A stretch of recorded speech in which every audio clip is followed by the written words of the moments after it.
وملائكته يصلون على النبي يا أيها الذين آمنوا صلوا عليه وسلموا تسليما اللهم صل على محمد وعلى آل محمد وبارك وسلم الصلاة والسلام عليك يا رسول الله الصلاة والسلام عليك يا حبيب الله. پوری عظمتوں اور دل کے پسیجے دل کے ساتھ اس محفل کی مناسبت سے دو جہاں کے مالک میرے آقا اور آل رسول اور شہداء کربلا کی بارگاہ میں درود پاک کا نذرانہ پیش عقیدت کیجیے. بلند کر درود پاک پڑھیے. اللہم صلی علی محمد وعلی آل محمد کما صلیت علی ابراہیم. الصلاۃ والسلام علیک یا رسول اللہ الصلاۃ والسلام علیک یا حبیب اللہ. ایک نظام تو وہ ہے جس کو میں اور آپ نہیں دنیا کے عام انسان بھی جانتے ہیں کہ کوئی سنانے والا ہو اور سننے والے کون ہیں. اسی عقیدے پر یقین کے ساتھ نہیں بلکہ مشاہدے کی بنیاد پر ہر انسان اپنے آپ کو زمانے کے اندر میں سمجھا ہوا ہے اور جو نہ سمجھے اس کو نادان اور بے وقوف قرار دیا جاتا ہے کہ انجان بیٹھے پہ ہو بس کے اندر میں ٹرین میں پلین میں یا کہیں اور کسی ہوٹل میں تو کسی آدمی نے اٹھا کر اپنے فون کو نکال کر کسی سے بات کرنا شروع کیا تو کوئی ایک آدمی بھی اس کو بے وقوف نہیں کہے گا بلکہ کیا کہے گا کہ بات کر رہا ہے. بات کرنے والا تو نظر آ رہا ہے لیکن سننے والا نظر نہیں آ رہا ہے. یہ بڑے عقیدے کی کمزوری کی بات ہے کہ ان مادی اسباب کے اوپر اور فول کی مشری کے اوپر تو اتنا اعتماد اور یقین بلکہ عقیدہ ہو جائے لیکن دنیا اور کائنات کے بنانے والے تو جہاں کے مالک میرے آقا کے لیے اللہ تعالیٰ نے جس دنیا کو بنایا انہوں نے بھی جو ارشاد فرمائے ہیں اس کا عقیدہ اور یقین بھی اللہ تعالیٰ تم کو اور مجھ کو نصیب فرمائے.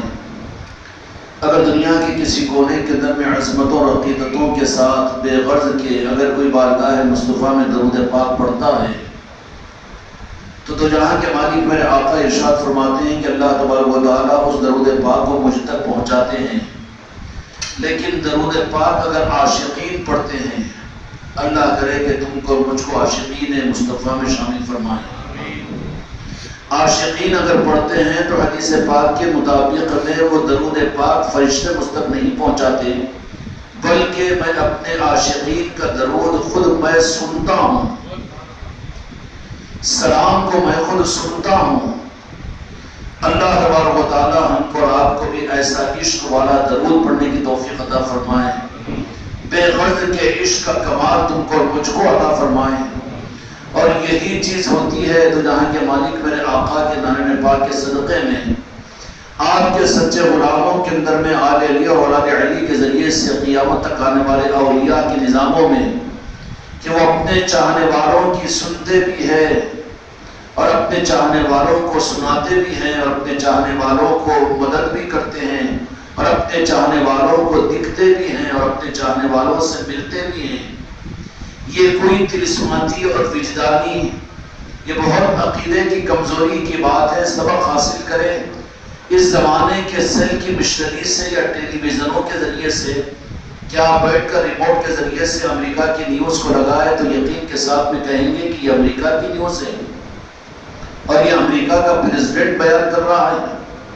شک کی کوئی بات نہیں ہوگی لیکن کتنا عقیدہ کچا اور کمزور ہو گیا کہ آدمی کو ان نظاموں کے اندر میں یہ عقیدے کی کمزوری آدمی کو حق سے محروم کرے گی. اور عقیدہ جو ہوتا ہے وہ مسلک و جماعت کا عقیدہ نہیں ہوتا بلکہ ہر ایک کا عقیدہ اس کے اپنے قلب کا ہوتا ہے. اور پھر وَحُصِّلَ مَا فِي الصُّدُورِ کے مطابق میں ہر آدمی سے اس کے عقیدے کو اس کے تعلق سے اس سے سوال ہوگا. تمہاری مسلک کا، تمہارے پیر کا، تمہاری جماعت کا، تمہاری کتابوں کا، تمہارے علماء کا کیا عقیدہ تھا یہ سوال نہیں کیا جائے گا بلکہ ہر ایک سے اس کے دل کا عقیدے کا سوال کیا جائے گا. كُنْتَ تَقُولُ فِي هَذَا الرَّجُلِ مُحَمَّدٍ صلی اللہ علیہ وسلم. میرے بچوں کی ان کمیوں کو دور کرنے کا ارادہ کرو. بد عقیدیوں سے نکل جاؤ، کچے عقیدوں سے نکل جاؤ. قیل و قال کی تعویلات سے اپنے کو دور کرو، کچھ عقیدہ مضبوط کرنے کی کوشش کرو۔ عقیدہ مضبوط کیا ہے؟ عقیدے مضبوطی کی پہچان کیا ہے؟ کہ جو نظروں سے دکھ رہا ہے اس کے بھی مقابل میں میرے آقا کی دی ہوئی قبر پر یقین کرنا۔ نظر کے دکھنے پر یقین تو منافق اور یزیدی بھی کرتے ہیں، دنیا کے کافر و مشرک بھی کرتے ہیں۔ یہ صحیح عقیدے کی دلیل نہیں ہے۔ صحیح عقیدہ یہ ہے کہ جو چیز تم کو مجھ کو نظر سے نظر آ رہی ہے، نظر کے دیکھنے پر یقین سے زیادہ میرے آقا کی دی ہوئی خبر پر یقین کرنا ہے عقیدہ۔ عقیدے کے نمبر میں بہت پیچھے ابھی تو نہیں ہے عقیدہ۔ اللہ تبارک و تعالیٰ کوئی خیرات مجھ کو اور آپ کو تو جہاں کے مالک میرے آقا کے نارین پاک اور اہل بیت اطہار کے صدقے میں عطا فرما دے۔ عقیدہ بہت اہم ہے اسلام کے اندر میں۔ اگر عقیدے ہی کے اندر میں اگر ہم فیل ہیں، عقیدہ یہ نہیں کہ مسلک کا، جماعت کا، یا پھر فلاں کا، فلاں قول کا نہیں۔ اللہ تبارک و تعالیٰ تو قبر کے اندر میدان محشر میں ہر ایک کو اس کے عقیدے کے بعد اس کے دل میں کیا عقیدہ تھا اس کا سوال کرے گا۔ میرا عقیدہ کیا تھا، میرے مسلک کا، میری جماعت کا، میرے پیر کا نہیں چلے گا وہاں پر۔ وہاں تو یہ ہے کہ تو کیا عقیدہ لے کر آیا ہے، تو کیا عقیدہ لے کر آیا ہے۔ كنت تقول في هذا الرجل، یہ سوال قبر میں قیامت کے 5 سوالات سے پہلے قبر میں سب سے پہلا ہونے والا سوال ہے، اور قبر کے 3 سوالوں میں بھی سب سے پہلا سوال یہ ہونے والا ہے کہ اس ذات مقدس کے چہرے انور کو بتایا جائے گا اور پوچھا جائے گا کہ اس کے ذات کے بارے میں تو کیا کہتا تھا۔ اب یہ تو غافل رہا، درود ثواب کے لیے پڑھ رہا ہے، سلام بتانے کے لیے پڑھ رہا ہے، مسلک و جماعتوں کی پہچان کے لیے کر رہا ہے۔ نہیں، عقیدے کو درمیان میں لاؤ، عقیدے کو بنانے کی کوشش کرو کہ میں درود پڑھوں تو اتنے عشق کے ساتھ میں پڑھوں کہ میرے مصطفیٰ خود اس کو سن لے۔ میں سلام پڑھوں تو ایسا پڑھوں کہ تو جہاں کے مالک میرے آقا خود اس سلام کو خود سماعت فرمائیں۔ فرما دیا میرے آقا نے کہ فرشتوں کے ذریعے سے میرے پاس میری امت کا درود پہنچتا ہے، اس ثواب والوں کا ہے، فضائل والوں کا ہے کہ درود پاک پڑھو تو 10 نیکیاں ملے گی، 10 گناہ معاف ہوں گے، 10 درجات کے بلند ہوں گے۔ لیکن عاشق کو نہ درجات سے مطلب ہوتا ہے، نہ ثواب سے مطلب ہوتا ہے، نہ گناہوں کے معاف ہونے کی فکر اس کو ہوتی ہے، بلکہ عاشق تو سچا عاشق وہ ہوگا کہ مجھے کیا مطلب ہے ان چیزوں سے، مجھے تو مطلب ہے اپنے محبوب سے اور میرے آقا سے، میرے آقا کے نام پاک سے۔ میرے بچوں، بڑی لمبی چوڑی تعلیمات کو آپ سنتے رہتے ہیں خانقاہ میں اور بڑی مجلسیں چل رہی ہے، لیکن اپنے عقیدوں کو ٹٹولو۔ خدا کی قسم عقیدہ نہیں تو عمل کام نہیں آئے گا۔ اور عقیدہ اتنا کہ پیور عقیدہ کہ بنیادی طور پر جو میری نظریں دیکھ رہی ہے یہ غلط ہو سکتا ہے، لیکن میرے آقا کی دی ہوئی قبر میرے دیکھنے سے زیادہ اس پر یقین اور اعتماد ہو۔ یہاں شک کی کوئی گنجائش نہیں، یہاں کوئی گنجائش نہیں۔ شیطان سرکش دنیا کے ملعون آ کر نئے نئے لٹریچروں کے ذریعے سے، نئے نئے بیانوں کے ذریعے سے، نئے نئے مسلک و جماعتوں کے ذریعے سے عقیدوں پر حملہ کریں گے، لیکن وہاں پر شکار نہیں بننا، بلکہ اپنے عقیدے کو محفوظ رکھو کہ میں اپنی ذات کو اتنا نہیں جانتا، میری اپنی ضرورتوں کو میں اتنا نہیں جانتا، میں اپنی ذات کو اتنا نہیں دیکھ رہا ہوں، میری اولاد کو میں اتنا نہیں دیکھ رہا ہوں، میرے نظام کو میں اتنا نہیں دیکھ رہا ہوں جتنا تو جہاں کے مالک میرے آقا میری حقیقت سے واقف ہے، اور ہر لمحے کے کروڑوں حصے میں تو جہاں کے مالک میرے آقا کی نگاہ مجھ اوپر نہیں، میرے جسم کے ایک رونگٹے پر ہے، میری اولاد پر ہے، میری زندگی پر ہے۔ اللہ تبارک و تعالیٰ مجھ کو اور آپ کو اپنے محبوب کے ساتھ کے عقیدے کی توفیق عطا فرمائے۔ رزلٹ تو آؤٹ ہو جائے گا کہ عقیدہ کمزور ہے۔ ساری کمزوریوں کی وجہ عقیدے کی کمزوری ہے۔ اگر مولوی سے عقیدہ پوچھو تو کہتا کہ آمنت باللہ و ملائکتہ و کتبہ، آمنت باللہ و رسولہ و کتابہ، عقیدے میں یہ ہے اور یہ ہے، یہ ہے، یہ مولوی صاحب بھی عقیدہ کی کچھ تعلیم دیے تھے پرسوں کے دن. وہ عقیدے ہیں جو کتابوں میں ہیں، وہ عقیدے ہیں وہ تقریروں میں ہیں، لیکن اصل عقیدہ دل کا عقیدہ ہے کہ دل کے عقیدے کے ساتھ اس مرکز پر پہنچ جاؤ کہ میری نظریں غلط دیکھ سکتی ہے، میں جتنا نظروں سے دیکھ رہا ہوں اس سے زیادہ میرے آقا نے جو فرما دیا اس پر عقیدہ اور یقین ہو، ایمان ہو. سمجھ میں آئی بات؟ یہ عقیدہ جب ہوتا ہے تو پھر زندگی کا مزہ اور زندگی کا لطف ہی کچھ اور ہوتا ہے. اگر عقیدہ کمزور، میرے بچوں زندگی برباد ہے، زندگی بیکار ہے. پھر وہ اپنے عملوں کی خوشنمائی کرے گا، اپنے تقریروں کی خوشنمائی کرے گا، اور اپنے باطن کی گندگیوں پر ظاہر کے چمنوں کو کھلائے گا، اور لوگوں کو کیا دھوکہ دے گا بلکہ وہ خود اپنی ذات کو دھوکہ دے گا کہ میں اچھا پیر ہوں، میں اچھا مسلمان ہوں، میں اچھا نمازی ہوں، میں اچھا بیان کرنے والا ہوں، میں اچھی نعت پڑھنے والا، میں اچھی منقبتیں پڑھنے والا ہوں، میں اچھا ہوں، میں اچھا ہوں. اور اپنی اچھائی کو ثابت کرنے کے لیے کبھی کیوڑا عطر کو لگائے گا، کبھی گلاب کو لگائے گا، کبھی مشک عنبر کو لگائے گا. میرے دوستوں، میرے بھائیوں اور میرے بچوں، اپنے عقیدے کی فکر کرو، عقیدے کو صحیح کرو، کیونکہ عقیدہ ہی اصل ہوتا ہے. اگر عقیدہ نہیں بنا،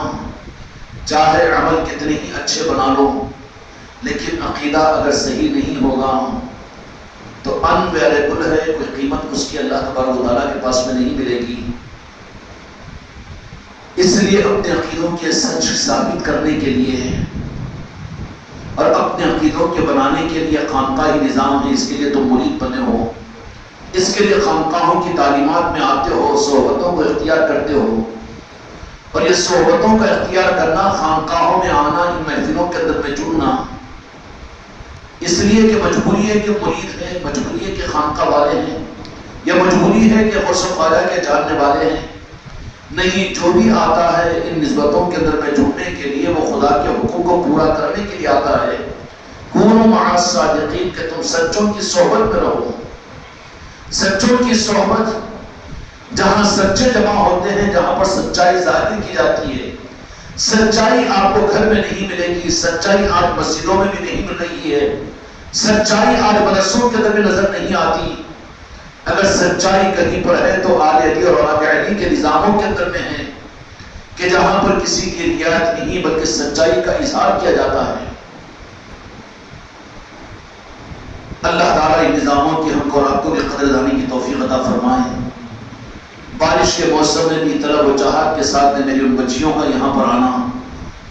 اور معصوم بچوں کا ان محفلوں کے اندر ان عصمتوں کے ساتھ میں آنا اور آپ حضرات کا یہاں پر شرکت کرنا، اللہ تبارک و تعالیٰ ان محفلوں کی حقیقتوں کو ہماری زندگیوں میں کھول دیں. فائدہ نہیں ہوگا کہ مرنے کے بعد میں کہ ہم جمعرات کے دن جو یاد حسین کی محفل میں خانقاہ میں شریک ہوئے تو اس پر اللہ تعالیٰ کی طرف سے اتنا بڑا انعام ملا، تو وہ جب انعام سامنے آئے گا تو جہاں خوشی ہوگی تو وہیں پر رب العالمین کہہ دے گا اور بتا دے گا کہ اگر چاشبے کی مجلس میں آتا تو تجھے یہ انعام ملتا، اور تو نے معمولی عذر کی وجہ سے اس مجلس کو چھوڑ دیا تھا، نہ وینٹیلیٹر پر تھا، نہ تو سکرات میں تھا، نہ بیمار تھا، نہ پریشان تھا، لیکن معمولی عذر کی وجہ سے تو نے اس مجلس کو چھوڑ دیا، تو خوشی پھر غم میں تبدیل ہو جائے گی اور حسرت کرے گا آدمی. اس لیے زندگی میں جو موقع مل رہا ہے اس کو جذبات اور تقریر مت سمجھو، بلکہ اپنی زندگی کو ضائع مت کرو. اور بالخصوص جن مجلسوں کی نسبتیں اہل بیت کے ساتھ، آل رسول کے ساتھ، یہ ہماری زندگی کی وفاداری اور ایمان کا سودا ہے. اگر ہم کو جن سے ایمان ملا، جنہوں نے ہمارے دین کو بچا کر ہم تک پہنچایا، اگر ہم ان کے وفادار نہیں تو ہم مصطفیٰ کے وفادار کیا ہو سکتے ہیں، اور ہم اللہ تبارک و تعالیٰ کا کیا شکر ادا کر سکتے ہیں. اس لیے تو وفاداری شروع ان سے ہوگی کہ جہاں سے یہ دولت ملی ہے. اس لیے مجلسیں جو یاد حسین کی نسبت پر محفلیں منعقد ہو رہی ہے، آواز ہزاروں تک پہنچی، دعوتیں ہزاروں انسانوں تک پہنچی، لیکن یہ حرص نہیں کرنا. آتے وہی ہے جن کو وہ چاہتے ہیں وہ بلاتے ہیں، اور آنے والے بھی اپنے عقیدے کے ساتھ میں ان مجلسوں کی اصل خیرات کو حاصل کرتے ہیں، یہ مجلسیں کوئی رسمی مجلسیں نہیں ہیں، بلکہ یہ مجلسیں اہل بیت اور مولانا حسین علیہ السلام کی نسبت کی یہ مجلسیں۔ کیا عرض کروں، اللہ تعالیٰ ہم کو اپنے کرم سے احساس کی توفیق عطا فرمائے۔ اپنی نیتوں کو خالص کرو، اپنے عقیدوں کو صاف کرو۔ اگر کسی کے دل میں یہ خیال پیدا ہو جائے کہ ہم مولانا حسین کی مجلسوں کو قائم کر رہے ہیں تو اس سے لوگوں کو مولانا حسین کا تعارف ہو جائے گا، یا کربلا کے واقعات کی تازہ یاد ہو جائے گی اور لوگوں تک اس پیغام کو پہنچا دیں گے۔ نہیں، بلکہ یہ کانسیپٹ ہمارا دوسرے نمبر پر ہے۔ سب سے پہلا ہمارا مقصد تو اپنی وفاداری کا ثبوت دینا ہے، اپنے ایمان کا ثبوت دینا ہے، اپنے ایمان کا ثبوت دینا ہے۔ یاد حسین کی محفلیں کیا ہے؟ وہ مومن اور وفادار ثابت نہیں ہوگا قیامت کے میدان میں جو مولانا حسین علیہ السلام کی یاد سے اعراض کرے، یا ان محفلوں کو غیر اہم سمجھے، یا اس کو اضافے کی اور برکت کی چیز سمجھے۔ قیامت کے میدان میں مسئلہ الجھ جائے گا اور ان کو بازو ہٹا دیا جائے گا کہ تم کو تمہارے ترتیب کے پہنچانے کے لیے ہم نے جن ذاتوں کو ذریعہ بنایا تھا اور جنہوں نے اس دین کو تم تک پہنچانے کے لیے وہ قربانیوں کا نظام تمہارے علم میں تھا، وہ نظام تمہارے سامنے تھا، لیکن تم ان کے ہی وفادار بن نہیں سکے، نمک حلال بن نہیں سکے۔ ارے میدان کربلا میں جا کر اپنی گردنوں کو کٹانا، اپنی آل اولاد کو قربان کرنے کا تقاضا تو نہیں ہے؟ کتنی بڑی اس کی غیرت کی بات ہے یہ کہ ٹھنڈے پنکھوں کے نیچے بیٹھ کر اور ٹھنڈا شربت پی کر اور گرم کھانے کھا کر ہم یاد حسین کو نہیں کر سکے، تو کتنی نمک حرامی کی بات ہے کہ ہم یاد حسین اور مولانا حسین کی محبت کا حق ادا کر سکتے ہیں۔ ضمیر کو جھنجھوڑنے کے لیے چیز کافی ہے، اور یہ ساری گڑبڑ اس لیے ہوتی ہے کہ عقیدہ کچا ہو جاتا ہے، عقیدہ کچا ہو جاتا ہے۔ ورنہ اگر تھوڑا بھی ظرف ہوگا تو ان مجلسوں کی دعوت کا دینا نہیں پڑے گا، اور ان مجلسوں کی طرف بلانا نہیں پڑے گا، بلکہ یہاں سے نکلنے والا جن کی مجلس میں آنا قبول ہو جائے گا وہ جاتے ہوئے کل کی مجلس کی فکر کو لے کر جائے گا، اور جاتے ہوئے یہ تمنا لے کر جائے گا کہ مغرب جلدی آ جائے فجر سے پہلے تاکہ یاد حسین کی محفل میں پہنچ جاؤں۔ اب یہ سوچ کر جائے کہ فجر ہے، ظہر ہے، کل کاروبار ہے، کل ملازمت ہے، کل دکان ہے، کل مصروفیت ہے، کل دیکھا جائے گا، سوچا جائے گا، وہ اس مجلس کا فائدہ اٹھانے والے میں اس کا شمار نہیں ہوگا۔ بلکہ جن کے دلوں کے اندر میں یہ جذبہ پیدا ہو جائے کہ یا اللہ تو دن کو سمیٹ دے اور یاد حسین کی اس محفل سے میں نکل کر پھر واپس آ جاؤں اور مجھے یاد حسین کی محفل مجھے مل جائے، اور میرے آقا کے نواسوں کے تذکرے کی محفل مجھے پھر نصیب ہو جائے۔ عشاء کی نماز پڑھ کر یہ سوچ لے کہ مغرب کا وقت قریب آ جائے اور پھر میں اس مجلس پر بیٹھ جاؤں۔ بہت اونچی بہت آگے کی بات عرض کر دیا ہوں۔ محرم الحرام کا مہینہ جن کے نظروں کے سامنے اس کی حقیقتیں کھلی ہوئی ہوتی ہے، ان کے پاس میں ذوق، اس کا لگن، ان کی فکر کی کچھ اور ہوتی ہے۔ یہ مہینہ کون سا مہینہ ہے جس مہینے میں دو جہاں کے مالک میرے آقا نے اپنے نواسوں کی شہادت کے ذریعے سے امت کو یہ پیغام دیا تھا کہ تم نمک حرام مت بنو، بلکہ اپنے ایمان کی ثبوت کے دینے کے لیے، میرے حسنین سے محبت کا ثبوت دینے کے لیے، میرے نواسے کو میدان کربلا میں ان شہادتوں کے لیے تمہارے لیے سب کچھ بھی کرے، اور تم اتنے بے غیرت بن جاؤ کہ میرے نواسوں کا تذکرہ ٹھنڈے پنکھوں کے نیچے سننے کے لیے تمہیں موقع نہ ملے۔ اللہ تعالیٰ پوری امت کے ہاتھ پر، اپنے محبوب کی امت پر رحم فرمائے، اور تم کو مجھ کو فکر کی توفیق عطا فرمائے۔ حیرت اور حسرت کی نگاہ ڈالے اپنی اولادوں پر، اپنے خاندانوں پر، اپنے محلے والوں پر، مسلمانوں پر، کہ جو ان دولتوں کی ناقدری کی وجہ سے بیچارے وہ ابھی دور ہے، اور یہ خیرات اور یہ اللہ تعالیٰ کی طرف سے نوازش ان کو نہیں ملی ہوئی ہے۔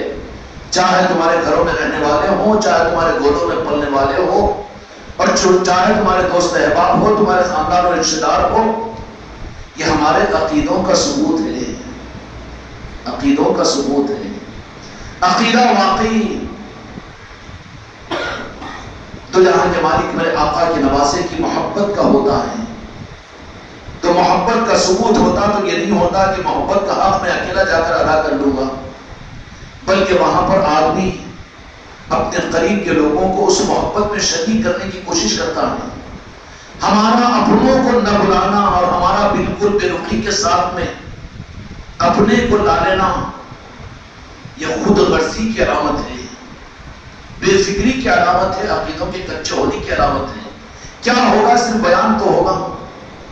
اور کیا ہوگا؟ صرف منقبت تو پڑھی جائے گی، کیا ہوگا؟ سلام تو پڑھا جائے گا۔ ہائے ہائے کیا ہوتا ہے؟ تو جہاں کے مالک میرے آقا اپنے نواسے کو جب قبولیت والے ایسے مقبولین، ایسے دیوانے مولا حسین کی مجلسوں کو سجاتے ہیں، تو مدینے والے تو جہاں کے آقا اپنے نواسے سے مخاطب ہو کہتے ہیں کہ میرے نواسے، امت تو میری ہے، ملی ہے یہ نعمت اس خانقاہ کو، اس کے لیے کھولنے میں اور بولنے میں مجھے کوئی حرج نہیں ہے، کم از کم ان حقیقتوں کے بعد اپنی قوموں کو، اپنے خاندانوں کو، اپنے گھروں کو، اپنی اولاد کو محروم مت رکھو۔ تو جہاں کے مالک کے فرما دے کہ تو امت تو میری ہے، لیکن حسین تمہاری محبت میں جمع ہوئے ہیں، اور مولا حسین ایک نگاہ بھر کر دیکھ لے، اور دیکھا اس خانقاہ میں آنے والوں کو مولا حسین نے، اور جو تھے ہوں گے وہاں، یہ سوچو کہ میری بہن تھی، میری بھائی بھاوش تھی، اور میری ماں تھی، اور میری بیٹی تھی، میرا بھائی تھا، میرا داماد تھا، میرا لڑکا تھا کہ نہیں تھا۔ عقیدے کی کمزوری اور عقیدے کی خرابی کی وجہ سے، ورنہ آدمی ناراض ہو جائے گا، اڑ جائے گا، منا لے گا، کیونکہ عقیدہ اگر مضبوط ہے تو سب کچھ بھی ہے، لیکن یہ وقت میں نہیں، یہ وقت کے اندر میں، تو بس اب اس وقت میں تو یہی کرنا ہے، کیونکہ یہ وقت بعد میں موقع ملنے کا نہیں ہے۔ اور ان آقاؤں کا مسئلہ ہے کہ کس وقت میں نوازشیں ہو جائے۔ خدا نخواستہ آپ 10 محفلوں میں آتے رہے، مہینے بھر کی محفلوں میں آئے، لیکن بدنصیبی سے اگر اس محفل میں نہیں رہے جس محفل کے اندر میں ان کی نظر پڑ جائے، اور پڑھ کر وہ ایک حسرت کی نگاہ اور قدر کی نگاہ سے اگر دیکھ لے۔ 3 سال پہلے کی بات ہے محرم الحرام کے اندر میں، کہ نگاہ کی خیرات مولا حسین علیہ السلام نے اس خانقاہ والوں کو عطا کی تھی، اور عطا کریں گے وہ، بشرطے کہ تم عقیدے کے ساتھ میں یہاں پر ان مجلسوں میں آؤ۔ مجلس شروع ہو رہی ہے، دیر سے آئیں گے، سننے کو جائیں گے، کیا بیان سنیں گے، کیا ہے، کہاں عہدے ملیں گے، کیا نعت پڑھیں گے، کیا منقبتیں پڑھیں گے، ٹائم پاس نہیں۔ ایسے بے عقیدے والوں کی وجہ سے تو مجلسوں کے اندر میں نوسط پیدا ہو جاتی ہے، نحوست پیدا ہو جاتی ہے، نحوست پیدا ہو جاتی ہے۔ کتنی ناقدری کی مجلس سے ہیں یہ، کہ بیان سننے کے لیے آ جائیں، اور نعتیں اور منقبتیں پڑھنے اور پڑھانے کے لیے آ جائیں۔ ان مجلسوں کا یہی حق ہے۔ کتنی بڑی ناقدری کی بات ہے کہ جس تحفے اور جن نظاموں کو دینے کے لیے مولا حسین علیہ السلام ہمارے آقا نے، یا جد الحسن والحسین، یا حسین علیہ السلام، آپ نے ہم فقیروں کی جھولیوں کو بھرنے کے لیے 15ویں صدی کے اندر میں یہ نظام آپ نے اپنے کربلا کی میراث، اس کی خیرات میں ہم غلاموں کو خانقاہ محمدی اجمیری نصرتی کی صورت میں عطا فرمایا۔ یا مولا حسین اس کی ناقدری کرنے والے مجرموں میں ہمیں شامل نہ فرمائیے۔ اتنی نوازشوں والا نظام، اور اس کے لیے اگر ہماری طرف سے تھوڑے سے ناقدری اگر ہو جائے تو کتنے بڑے مجرم قرار دیے جائیں گے۔ یہاں سروں کی ضرورت نہیں ہے، دل والوں کی ضرورت ہے۔ اور یاد رکھنا کہ یہاں پر دماغ والے، سر والے ٹک بھی نہیں سکتے نظاموں میں۔ یہاں پر تم کو یا تم سے زیادہ مجھ کو اپنے کوئی نظاموں میں چلانا ہے تو دل والے بننا پڑے گا، اس لیے کہ نظام دل والوں کا ہے۔ ظاہر میں کوئی شاباشی دینے والا نہیں ہے، سر پہ سے ہاتھ پھیرانے والا نہیں ہے، ایوارڈ دینے والا نہیں ہے، تعریف کرنے والا نہیں ہے۔ یہاں پر تو صرف دل والوں کو دیکھا جائے گا، دل والوں کو نوازا جائے گا۔ اس لیے دل والے اور عقیدے والے بننے کی کوشش کرو، اس دولت کو حاصل کرنے کی کوشش کرو میرے بچوں اور میری بچیوں۔ اور پھر وہ دل والے بننے کا راستہ یہ ہے کہ دل کے بنانے کا راستہ دل والوں کے ساتھ کی سنگت اور ان کی صحبتیں ہوتی ہیں۔ یاد حسین کی محفلیں کیا ہیں؟ کیا بتاؤں یاد حسین کی محفلوں کو کیا جانے لوگ، اشتہارات کو لگا کر اخبارات میں اطلاع دے کر رسم کے درجوں میں محفلوں کو سجا لینا۔ معلوم ہے سچے عقیدے کے ساتھ میں ان مجلسوں میں جو شرکت کرتا ہے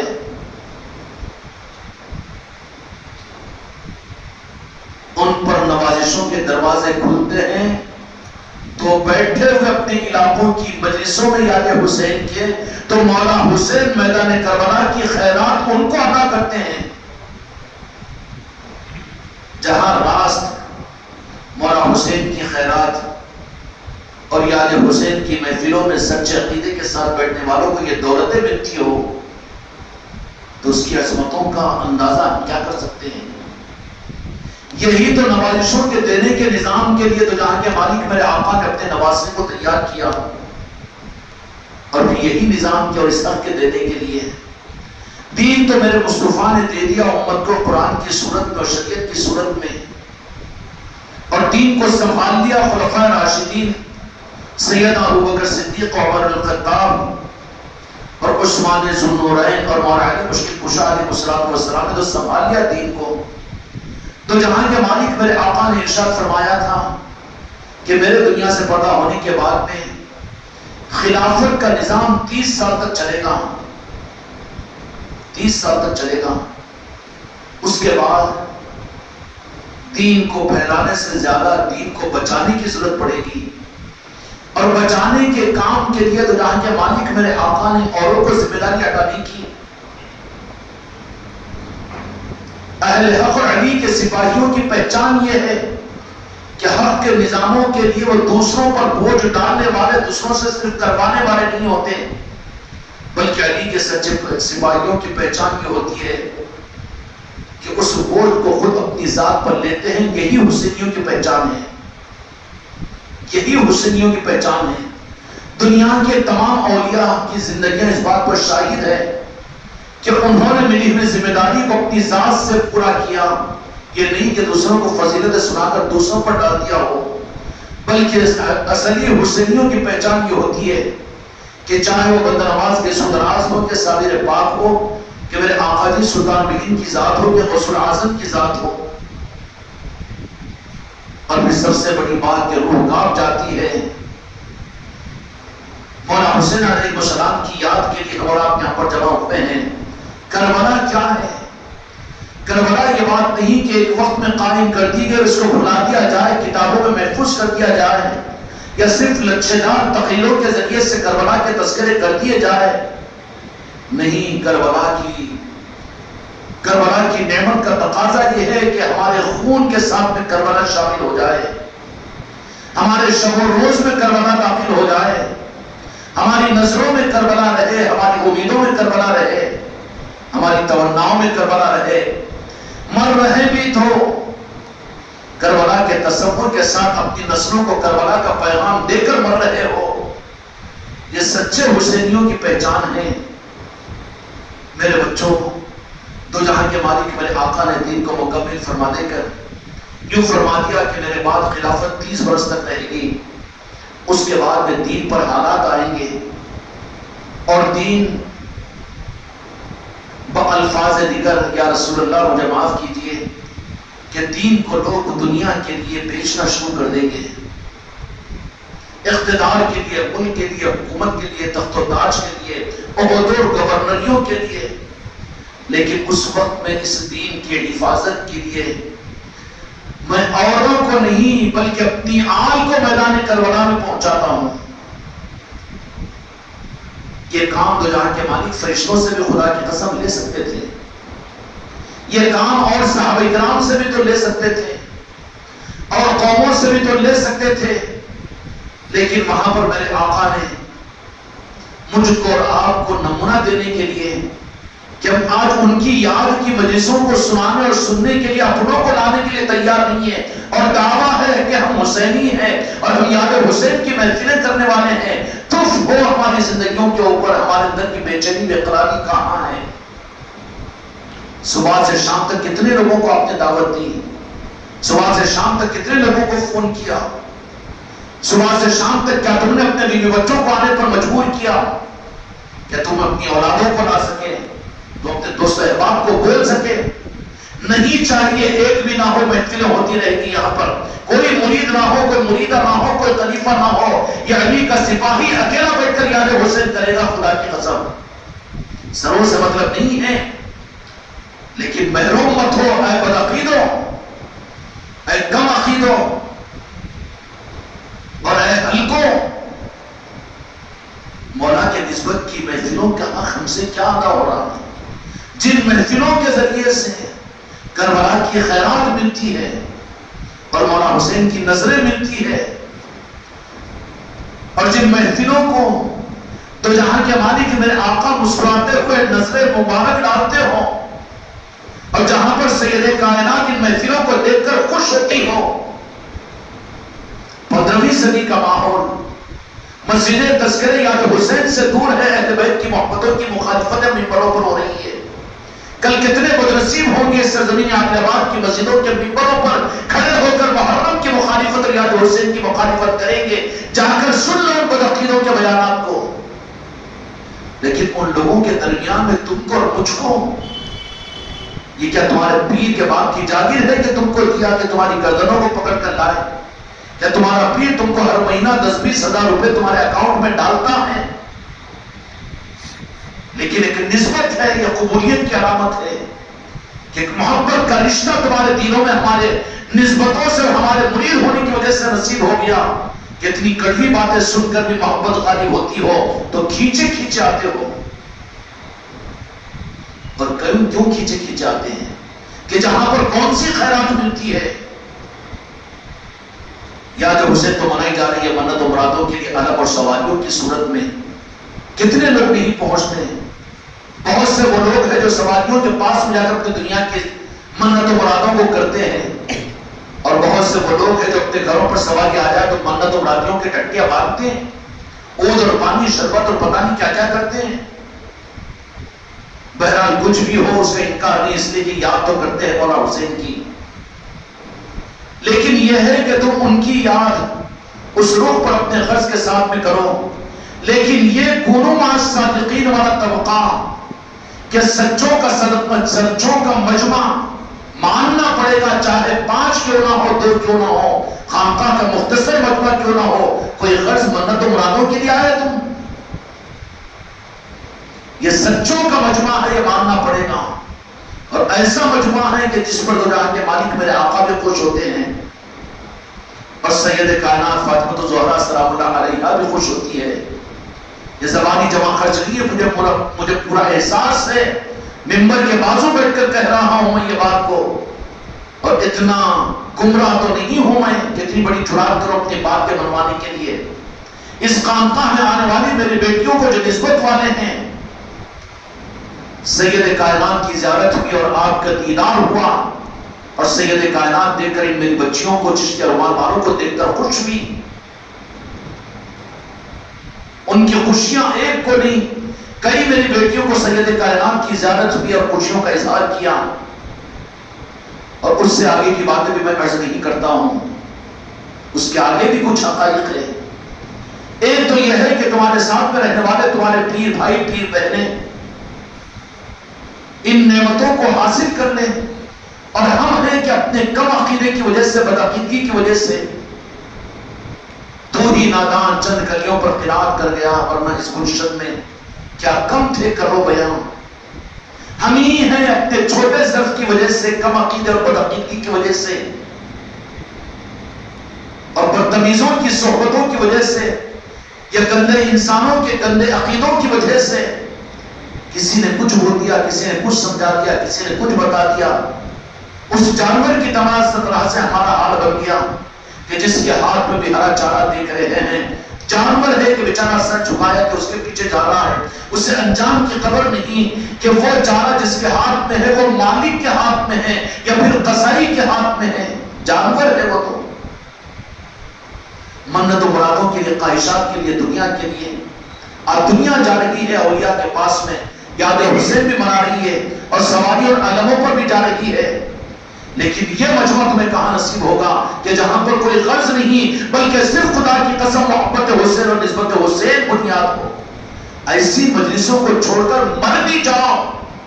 ایڑیاں رگڑتے ہوئے بھی اگر تم ہو تو ان مجلسوں کا حق یہ ہے کہ یہاں پر آ کر مرو، کیونکہ زمانے کے اندر ایسی عظمت اور عظیم والی نسبتوں کی محفلیں ہم کو رات کو ملی ہیں۔ یہ محفلیں سج رہی ہے، تم لوگوں کو تو تم لوگوں کو میں نے عرض کر دیا نا، تانا نہیں دے رہا ہوں کہ میری بیٹیاں وہ جو نسبتوں سے وابستہ ہیں ان کو سید کائنات نے مسکراتے ہوئے دیکھا، یہ کون سی دولتیں ہیں، پھر بھی اپنی بیویوں کو، اپنی بہنوں کو، اپنے بیٹیوں کو، اپنے ماں کو یہاں پر لانے سے رک جاتے ہو، حجاب میں پڑ جاتے ہو، محروم ہو جاتے ہو، ہیلے حوالے کرتے ہو، ٹالم اور ٹول کرتے ہو، اس لیے کہ عقیدہ تمہارا کمزور ہے، تم بدعقیدہ ہو، گمراہ ہو۔ اگر عقیدہ صحیح ہوتا، خانقاہ کو تم تمہاری بیوی کو کیوں لے جاتے تو کہتے کہ مولانا تیری بیوی کو تو ڈاکٹر کے پاس میں، ہندو کے پاس کیوں لے جاتا؟ ہم تو خانقاہ کو جاتے ہیں اللہ اللہ کرنے کے لیے، یہ ہیلے حوالے نہیں کرتا۔ خانقاہ کو لے جاتے ہو دعا درود کے لیے، لیکن ان محفلوں کی عظمتوں کو معاملات کے اندر تم تو بدعقیدہ ہو، گمراہ ہو تم لوگ، کہ ان محفلوں کے اندر لانے کے لیے رک جاتے ہو، اپنے خاندان والوں کو یہاں پر لانے سے رک جاتے ہو، روک دیتے ہو۔ روک کون رہا ہے؟ تمہاری قسمت، تمہاری بدعقیدگی تم کو روک رہی ہے۔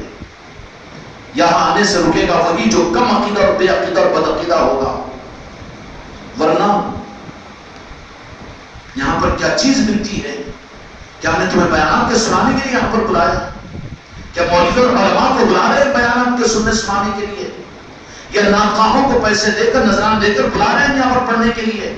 نہ پڑھنے والوں کی کوئی غرض ہے، نہ سنانے والوں کی غرض ہے، نہ سننے والوں کی غرض ہے، بلکہ تم لوگ بھی جو آئے ہو تو بالکل یقینی بات یہ ہے کہ نہ تم لنگر کے لیے آئے، نہ شربت کے لیے آئے ہیں، بلکہ یہ مولا حسین علیہ السلام کی محبت کا ایک کچا دھاگا ہی صحیح لیکن ذرہ ہی صحیح محبت حسین میں تم یہاں پر آئے ہو۔ ایسوں کی صحبت کہاں ملے گی؟ کون مع الصادقین کے سچوں کے ساتھ میں رہو۔ سچوں کے ساتھ کے مراد کیا؟ چھپے روپے، انگوٹیاں، لٹیں اور یہ وہ کرتے، دنیا دنیا، تمہارا یہ کام بنتا، میرا وہ کام بنتا، یہ سچوں کی صحبت ہے؟ وہ تو مکاروں کی صحبت ہے۔ سچوں کی صحبت سے کیا مطلب ہے؟ کہ جہاں پر کوئی غرض نہ ہو، جب آنے والوں کی کوئی غرض نہ ہو تو بلانے والوں کی بھی کوئی غرض نہیں ہے۔ کیا تمہارا پیر تم کو یہاں پر بلا کر تم سے نذرانے وصول کرتا ہے؟ کیا فیس لیتا ہے؟ بکرے اور مرغوں کو وصول کرنا چاہتا ہے؟ تو پھر یہاں کا نظام سچائی کا نظام نہیں ہے۔ سچائی کا نظام نہیں بولو گے اس کو۔ یہ سچائی تم کو کہاں ملے گی؟ قدر کرو ان نظاموں کی، قدر کرو ان نظاموں کی۔ تمہاری سچائیوں کا ثبوت میں تمہاری تعریف نہیں کر رہا ہوں، بلکہ میں مجبور ہوں کہنے کے اوپر مولا حسین علیہ السلام کو حاضر و ناظر سمجھ کر کہہ رہا ہوں کہ تم لوگ وہ ہیں کہ ان کی محبت نے وہ جب بلائے ہیں تو اس محبت کا ثبوت دینے کے لیے مجلسوں میں نہیں، میرے ان مرید اور مریدان کی قربانیاں ہیں جو مولا حسین علیہ السلام کے سامنے ہیں، عذر اور معذوری کے باوجود اور کوئی غرض کے بغیر ان کی مجلسوں کے سمجھانے سجھانے کے لیے خود نہیں آتے، بلکہ 11 تاریخ کے بعد میں تو اپنے گھروں میں بھی یاد حسین کی محفلیں کریں گے، اور ہر ایک اپنے گھروں کے اندر میں میرا ہر مرید کو یہ موقع ملے گا کہ مولا حسین آپ کی نظر کے لینے کے لیے ہم تو خانقاہ پہ آگے تھے، لیکن مولا حسین آپ تو مولا حسین ہیں، آپ کو تو دو جہاں کے مالک میرے آقا نے یہ اختیار عطا فرمایا کہ میں اپنے پلکوں کو بچھا کر اپنے گھر پر دروازے میں آپ کو استقبال کرتا ہوں۔ اللہ نے تو تمہیں، مولا حسین نے تو یہ سعادت نوازی ہے کہ ہم نے کبھی کسی بیان میں تم لوگوں کو یہ بات کہی کہ لنگر کرا دو تو اس کی فضیلت ہوگی، تمہارے سال بھر کی روزی روٹی کا انتظام ہو جائے گا، یا تم یہ کرا دو تو پھر اس کی وجہ سے یہ ہوگا، کبھی ہماری زبان سے سنا تم لوگوں نے؟ یہاں کی خانقاہ کی تربیت کے نظام کا یہ رخ بجتن پاک نے عطا ہی نہیں کیا۔ میرے غوث و خواجہ نے بچا رکھا ان چیزوں کو، دوسروں کے بارے میں اور خانقاہوں کے بارے میں اور لوگوں کے بارے میں اور پیروں کے بارے میں کیوں کہوں میں؟ سمجھ جائیں گے، دیکھ لیے جائیں گے۔ وہاں پر مریدوں کو تو لہرایا جاتا ہے کہ وہ کام کر دو تو یہ ہو جائے گا، وہ ویسا ہو جائے گا، وہ ایسا ہو جائے گا۔ یہاں پر کوئی چیز ہے؟ یہاں پر کمزور صحیح، ناتوان صحیح، لیکن محبت کے اس عقیدے کے پکے ہونے کی بنیاد پر صرف مجلسوں میں شامل ہو کر مولانا حسین کی نگاہ کو لینے کے ساتھ پھر آگے بڑھ کر مولانا حسین علیہ السلام کی بارگاہ میں کہتے ہیں کہ یا حسین میں بھی آپ کا چاہنے والا ہوں، آپ میرے گھر بھی تشریف لائیے۔ یا حسین کی محفل کو اپنے گھروں میں کروانا مولانا حسین علیہ السلام کو بلانے کے مترادف ہے۔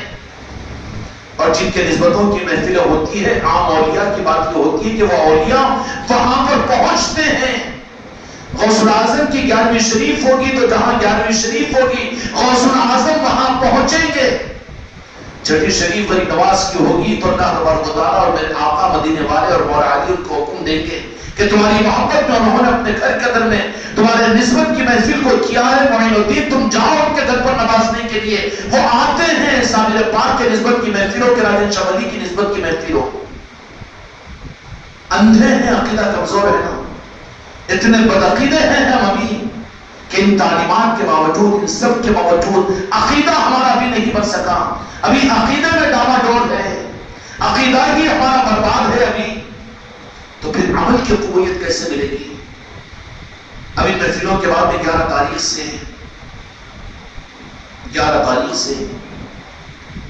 اپنے گھروں پر یاد حسین کی محفلوں کی کرانے کا مطلب کیا کہ مولانا حسین 10 دن تو آپ کو ہم سنتے رہے اور آپ کی نسبتوں پر آتے رہے، مجلسوں میں شریک ہوتے رہے، لیکن مولانا حسین آپ میرے ہیں، اور میرے نہیں، میری آل کی آپ ہے، میرا گھر، میری آل اولاد، میری جان و مال، میرے بیوی بچے سب کچھ قربان ہے یا حسین۔ میں آپ سے محبت کرنے والا ہوں، آپ کے نسبت کی محفل میں اپنے گھر میں رکھ رہا ہوں تاکہ یا حسین آپ میرے گھر میں بھی تشریف لائیے۔ اس سچے عقیدے کے ساتھ میں اگر کوئی یا حسین کی محفل کرائے گا تو مولانا حسین علیہ السلام اس گھر پر جلوہ افروز نہیں ہوں گے، جبکہ تمہارے فقہ کے اعتبار سے تمہارے وہ بے عقیدہ علماء نے مسائل کی کتاب اس بات کو لکھا ہے کہ مرحومین کی روحیں اپنے گھروں پر اپنی اولاد کو دیکھنے کے لیے جمعرات اور پیر کو آیا کرتی ہے۔ مسائل میں لکھا ہوا ان کی، ہم تو وسائل کے قائل ہیں، تو پھر غوث و خواجہ کی ذات، صابر پاک کی ذات، اور پھر اس سے آگے اہل بیت کی ذات، پنجتن پاک کی ذات، مولانا حسین علیہ السلام، مولانا حسن علیہ السلام کی، سید کائنات کے اور مولا علی علیہ السلام کی ذات۔ ارے اپنی خوش قسمتی کے اوپر ناز کرو، اس تاج کی قدر کرو کہ اس زمانے کے اندر میں خدا کی قسم کتنا انمول تحفہ اور ہیرا غوث الاعظم نے اور غریب نواز نے تم کو مجھ کو دلا دیا ہے۔ دلا دیا ہے کہ نہیں دلا دیا؟ زبردستی کے تو منڈی نہیں ہلا رہے ہیں۔ سوچو، ان چیزوں کے اوپر غور کرو، اور ان چیزوں پر غور کر کے قدر کے ساتھ میں اپنے عقیدوں کو صحیح کرو میرے بچوں۔ عقیدہ اگر کمزور ہوگا تو کوئی نوازش نہیں ہوگی، بلکہ پلٹا کر پیچھے تھپڑ مار کر واپس کر دیا جائے گا کہ سارے نظاموں کو ہم نے کھول کر بتایا تھا، مشاہدے میں لایا تھا، بشارتوں میں لایا تھا، اور تمہارے دلوں کو مطمئن ہم نے کیا تھا۔ تم بے خرد ساری قوموں کے، سارے انسانوں کے سامنے، بے عقیدوں کے سامنے اپنے پیر کی قدم بوسی کرنے میں پیچھے کرنے کی ترغیب نہیں دے رہا ہوں۔ قدر کرنے سے نہیں ڈرتے تھے، یا پیر بولنے سے نہیں ڈرتے تھے، یا غریب نواز کا نام لینے سے نہیں ڈرتے تھے، یا حسین تم دندناتے ہوئے اس ماحول کے اندر میں، یزیدیوں کے عقیدوں والے ماحول کے اندر میں یا حسین کہتے ہوئے کل کو میرے بچے جا کر مسجدوں کے سامنے جمعہ کے بعد میں شربت کو تقسیم کریں گے۔ نظام چل رہا ہے اور ہم محروم، اور ہمارا اس میں کوئی داخلہ نہیں، اور ہم اپنی جگہ اپنے اعتماد سے محروم رہے۔ کل کو جمعہ کے بعد بھی شربت کی تقسیم ہوگی، ممبروں پر بیان کریں گے کہ یزیدیوں کا وتیرہ ہوگا، کیونکہ بڑے گیاملر ہوتے ہیں نا، مکار ہوتے ہیں، چوری بھی چوری سینہ زوری ہوگی، لیکن بدنصیبی عقیدے کی کمزوری کی ہے کہ ہم بھی کچھ باتوں پر یقین کو کر کے ہم بھی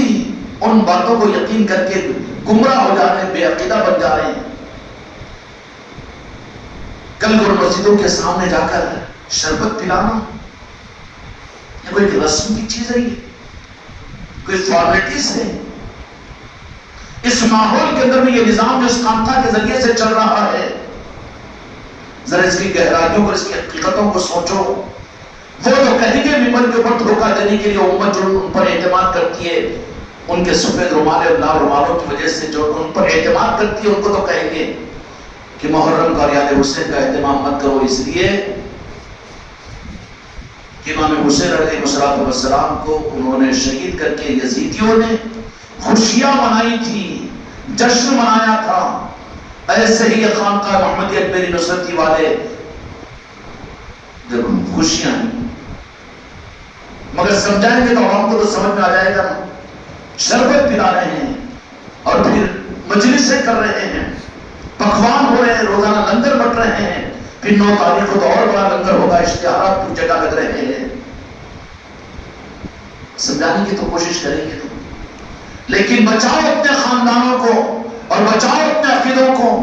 خدا کی قسم عقیدہ اگر تمہارا نہیں بنے گا تو تمہارا پیر بھی تم کو بچا نہیں سکتا۔ اور مزہ تو صرف عقیدوں سے ہے، اوپر کی لیپ لپیٹ سے نہیں ہے، لیپ لپیٹ سے نہیں ہے، نہ قدر بوسیوں سے کام بنے گا، نہ عقیدتوں سے کام بنے گا، بلکہ عقیدہ اصل ہے۔ اللہ تعالیٰ عقیدہ اصل دیکھے گا۔ عقیدہ یہ ہے کہ اپنی نسوں سے زیادہ میرے آقا کی دی ہوئی خبر کے اوپر کوئی یقین اور عقیدہ ہو، اور جب کوئی چیز حق کے ساتھ میں ہمارا قلب قبول کر لے اور ہمارا سچائی کے ساتھ میں ہمارا دل فتویٰ دے دے۔ ساری دنیا کے مفتی دوسرے نمبر پر ہے، صحیح قلب جو دل کا فتویٰ ہوتا ہے پہلے نمبر پر ہوتا ہے۔ قلب صحیح فتویٰ دے دے گا کہ یہ حق ہے، یہ صحیح نہیں ہے، یہ غلط ہے۔ اس کے بعد میں جو وسوسے آئیں گے، کیا ہے کہ کیسا کی کیا نہیں، اس کفر سے نکل جانا چاہیے، وہاں سے اپنے آپ کو ہٹا لینا چاہیے۔ جو دل مطمئن ہو گیا اور عقیدے کے ساتھ میں جو نور مل گیا، اس نور کو وہیں پر روک دینا چاہیے۔ اس کے علاوہ سب غلط ہوگا، لیکن یہی سچ اور حق ہے، اسی کو تو سچا عقیدہ کہیں گے۔ اور یہ عقیدہ اولیاء کی قدموں کی خیرات ہے، اولیاء کے توسط سے ملتا ہے۔ یہ کتابوں سے، مسلکوں اور جماعتوں سے اور تقریروں سے اور مولویوں سے نہیں ملتا، یہ تو عقیدہ اولیاء سے ملتا ہے۔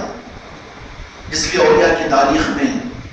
کسی کو نکال کر اپنے بیوی بچوں اپنے خاندان سے نکال کر کہا کہ تم فلاں جگہ بیٹھ کر زندگی گزار لینا، تو ان نے کہا ایک سپاہی اپنی زندگی کو اپنے پیر کے حکم کے اوپر سب کچھ وہاں پر مٹا کر اپنی زندگی کو قربان کر دیتا ہے، کسی چیز کو وہ خاطر میں نہیں لاتا۔ کیوں؟ کہ میرے پیر کا حکم ہے، عقیدہ اس کو ہوتا ہے۔ پیری مریدی تو عقیدت کے ساتھ میں چلتی ہے، عقیدتوں سے نہیں چلتی۔ عقیدت والا ڈرمر ہوتا ہے، قدم پیچھے 2 قدم پیچھے 2 قدم آگے 1 قدم پیچھے، کبھی آئے کبھی نہیں آئے۔ عقیدے والا جو ہوتا ہے، عقیدے والا تو وہ ہوتا ہے کہ ساری دنیا کو پیچھے کرتا ہے، اپنے عقیدے کی بنیاد پر سامنے بن جاتا ہے، پھر پوری دنیا اس کو مانتی ہے، ماننا پڑتا ہے۔ وہ دنیا کی نہیں مانتا، نہ بیوی کی مانتا ہے، نہ اولاد کی، نہ بچوں کی مانتا ہے، نہ اپنے خاندان کی۔ جو عقیدے والا ہے، جو مان رہا ہے، وہ بدعقیدہ ہے۔ ابھی تم اور میں بھی ہو سکتے ہیں۔ مولا حسین علیہ السلام کو دو جہاں کے مالک میرے آقا نے سامنے کیا اور کہا کہ 30 سال تو خلافت راشدہ رہے گی، اس کے بعد میں میرے دین کے اوپر حالات آئیں گے۔ جس قرآن کو میں نے ظاہری طور پر اپنے پیٹوں پر پتھر باندھ کر شورے ابو طالب کی گھاٹی پر مصیبتوں کو، مجاہدات کو برداشت کر کے اور صحابہ سبوں ہزاروں صحابہ کو شہید کروا کر اور کتنی بڑی بڑی قربانیوں کے بعد میں جس دین کو میں نے تم تک پہنچایا، اب اس دین کو بیچ کر کھانے والوں کا نظام جب شروع ہوگا کہ گورنریوں کے اندر میں دین کو بیچا جائے گا، عہدوں کے اندر میں، وزارتوں کے اندر میں، حکومت اور تخت و تاج کی وجہ سے دین کو بیچنے کے سوداگر جب آ جائیں گے میدان میں، مولا حسین علیہ السلام کے اوپر یہ بہت بھونڈا اور بدتمیز الزام ہے، جاہلوں کا الزام ہے۔ اپنی زبان سے بھی کہنا نہیں چاہتے کہ امام حسین علیہ السلام خلافت کی طلب اور حکومت کی چاہت میں کوفے کا سفر کیا، کربلا کا سفر کیا۔ ارے بدنصیب کے بچے تجھے کیا معلوم ہے؟ وہ تو بادشاہ ہے، اور بادشاہ تھے اور رہے اور قیامت تک بادشاہ رہیں گے۔ ان کو تیری حکومتوں سے کیا تعلق؟ اگر خلافت سے اور حکومت سے تعلق ہوتا تو مدینے سے زیادہ عقیدت مند اور مکہ مکرمہ سے زیادہ محفوظ کوئی مقام تھا امام حسین علیہ السلام کے لیے کہ اس مقام محفوظ کو چھوڑ کر، مکہ اور مدینے کی سرزمین کو چھوڑ کر میدان کربلا کا سفر امام حسین علیہ السلام کیوں فرماتے؟ اقتدار اور حکومت کے لیے؟ خدا کی قسم یہ بات نہیں تھی۔ اقتدار کے لیے کیا آپ نے وہاں پر میدان کربلا کے اندر میں جنگ کی؟ اگر ارادہ جنگ کا ہوتا، ارادہ اگر جنگ کا ہوتا تو خود جاتے، تیاریوں کے ساتھ میں جاتے، فوج و سپاہ کے ساتھ میں جاتے، معصوم بچوں کو لے کر جاتے، شیرخان بچوں کو ساتھ میں لے کر جاتے، اور اہل بیت اطہار کی عورتوں کو ساتھ میں لے کر جاتے۔ مولا حسین کا عقیدہ اور خدا کی قسم، مولا حسین علیہ السلام نہ اقتدار کے لیے کربلا کا سفر کیا، نہ بادشاہت کے لیے نہ کیا، نہ حکومت کے لیے نہ کیا۔ مولا حسین علیہ السلام کا سفر جو تھا، پہلی بات تو یہ ہے کہ وہ حکم خدا اور منش مصطفیٰ کے لیے آپ کا سفر تھا، اور پھر کائے کے لیے تھا کہ ان دین کے تاجروں اور دین کے بیپاریوں کے ہاتھوں سے دین کو بچانے کے لیے تھا۔ سوالات صحابہ کرام کے جتنے ہزاروں صحابہ کی شہادتیں ہوئی ہے وہ دین کو پھیلانے کے لیے تھی، لیکن جن ہزاروں صحابہ کی شہادتوں کے بعد میں، دو جہاں کے مالک میرے آقا کی قربانیوں کے بعد میں جو دین ملا تھا امت کو،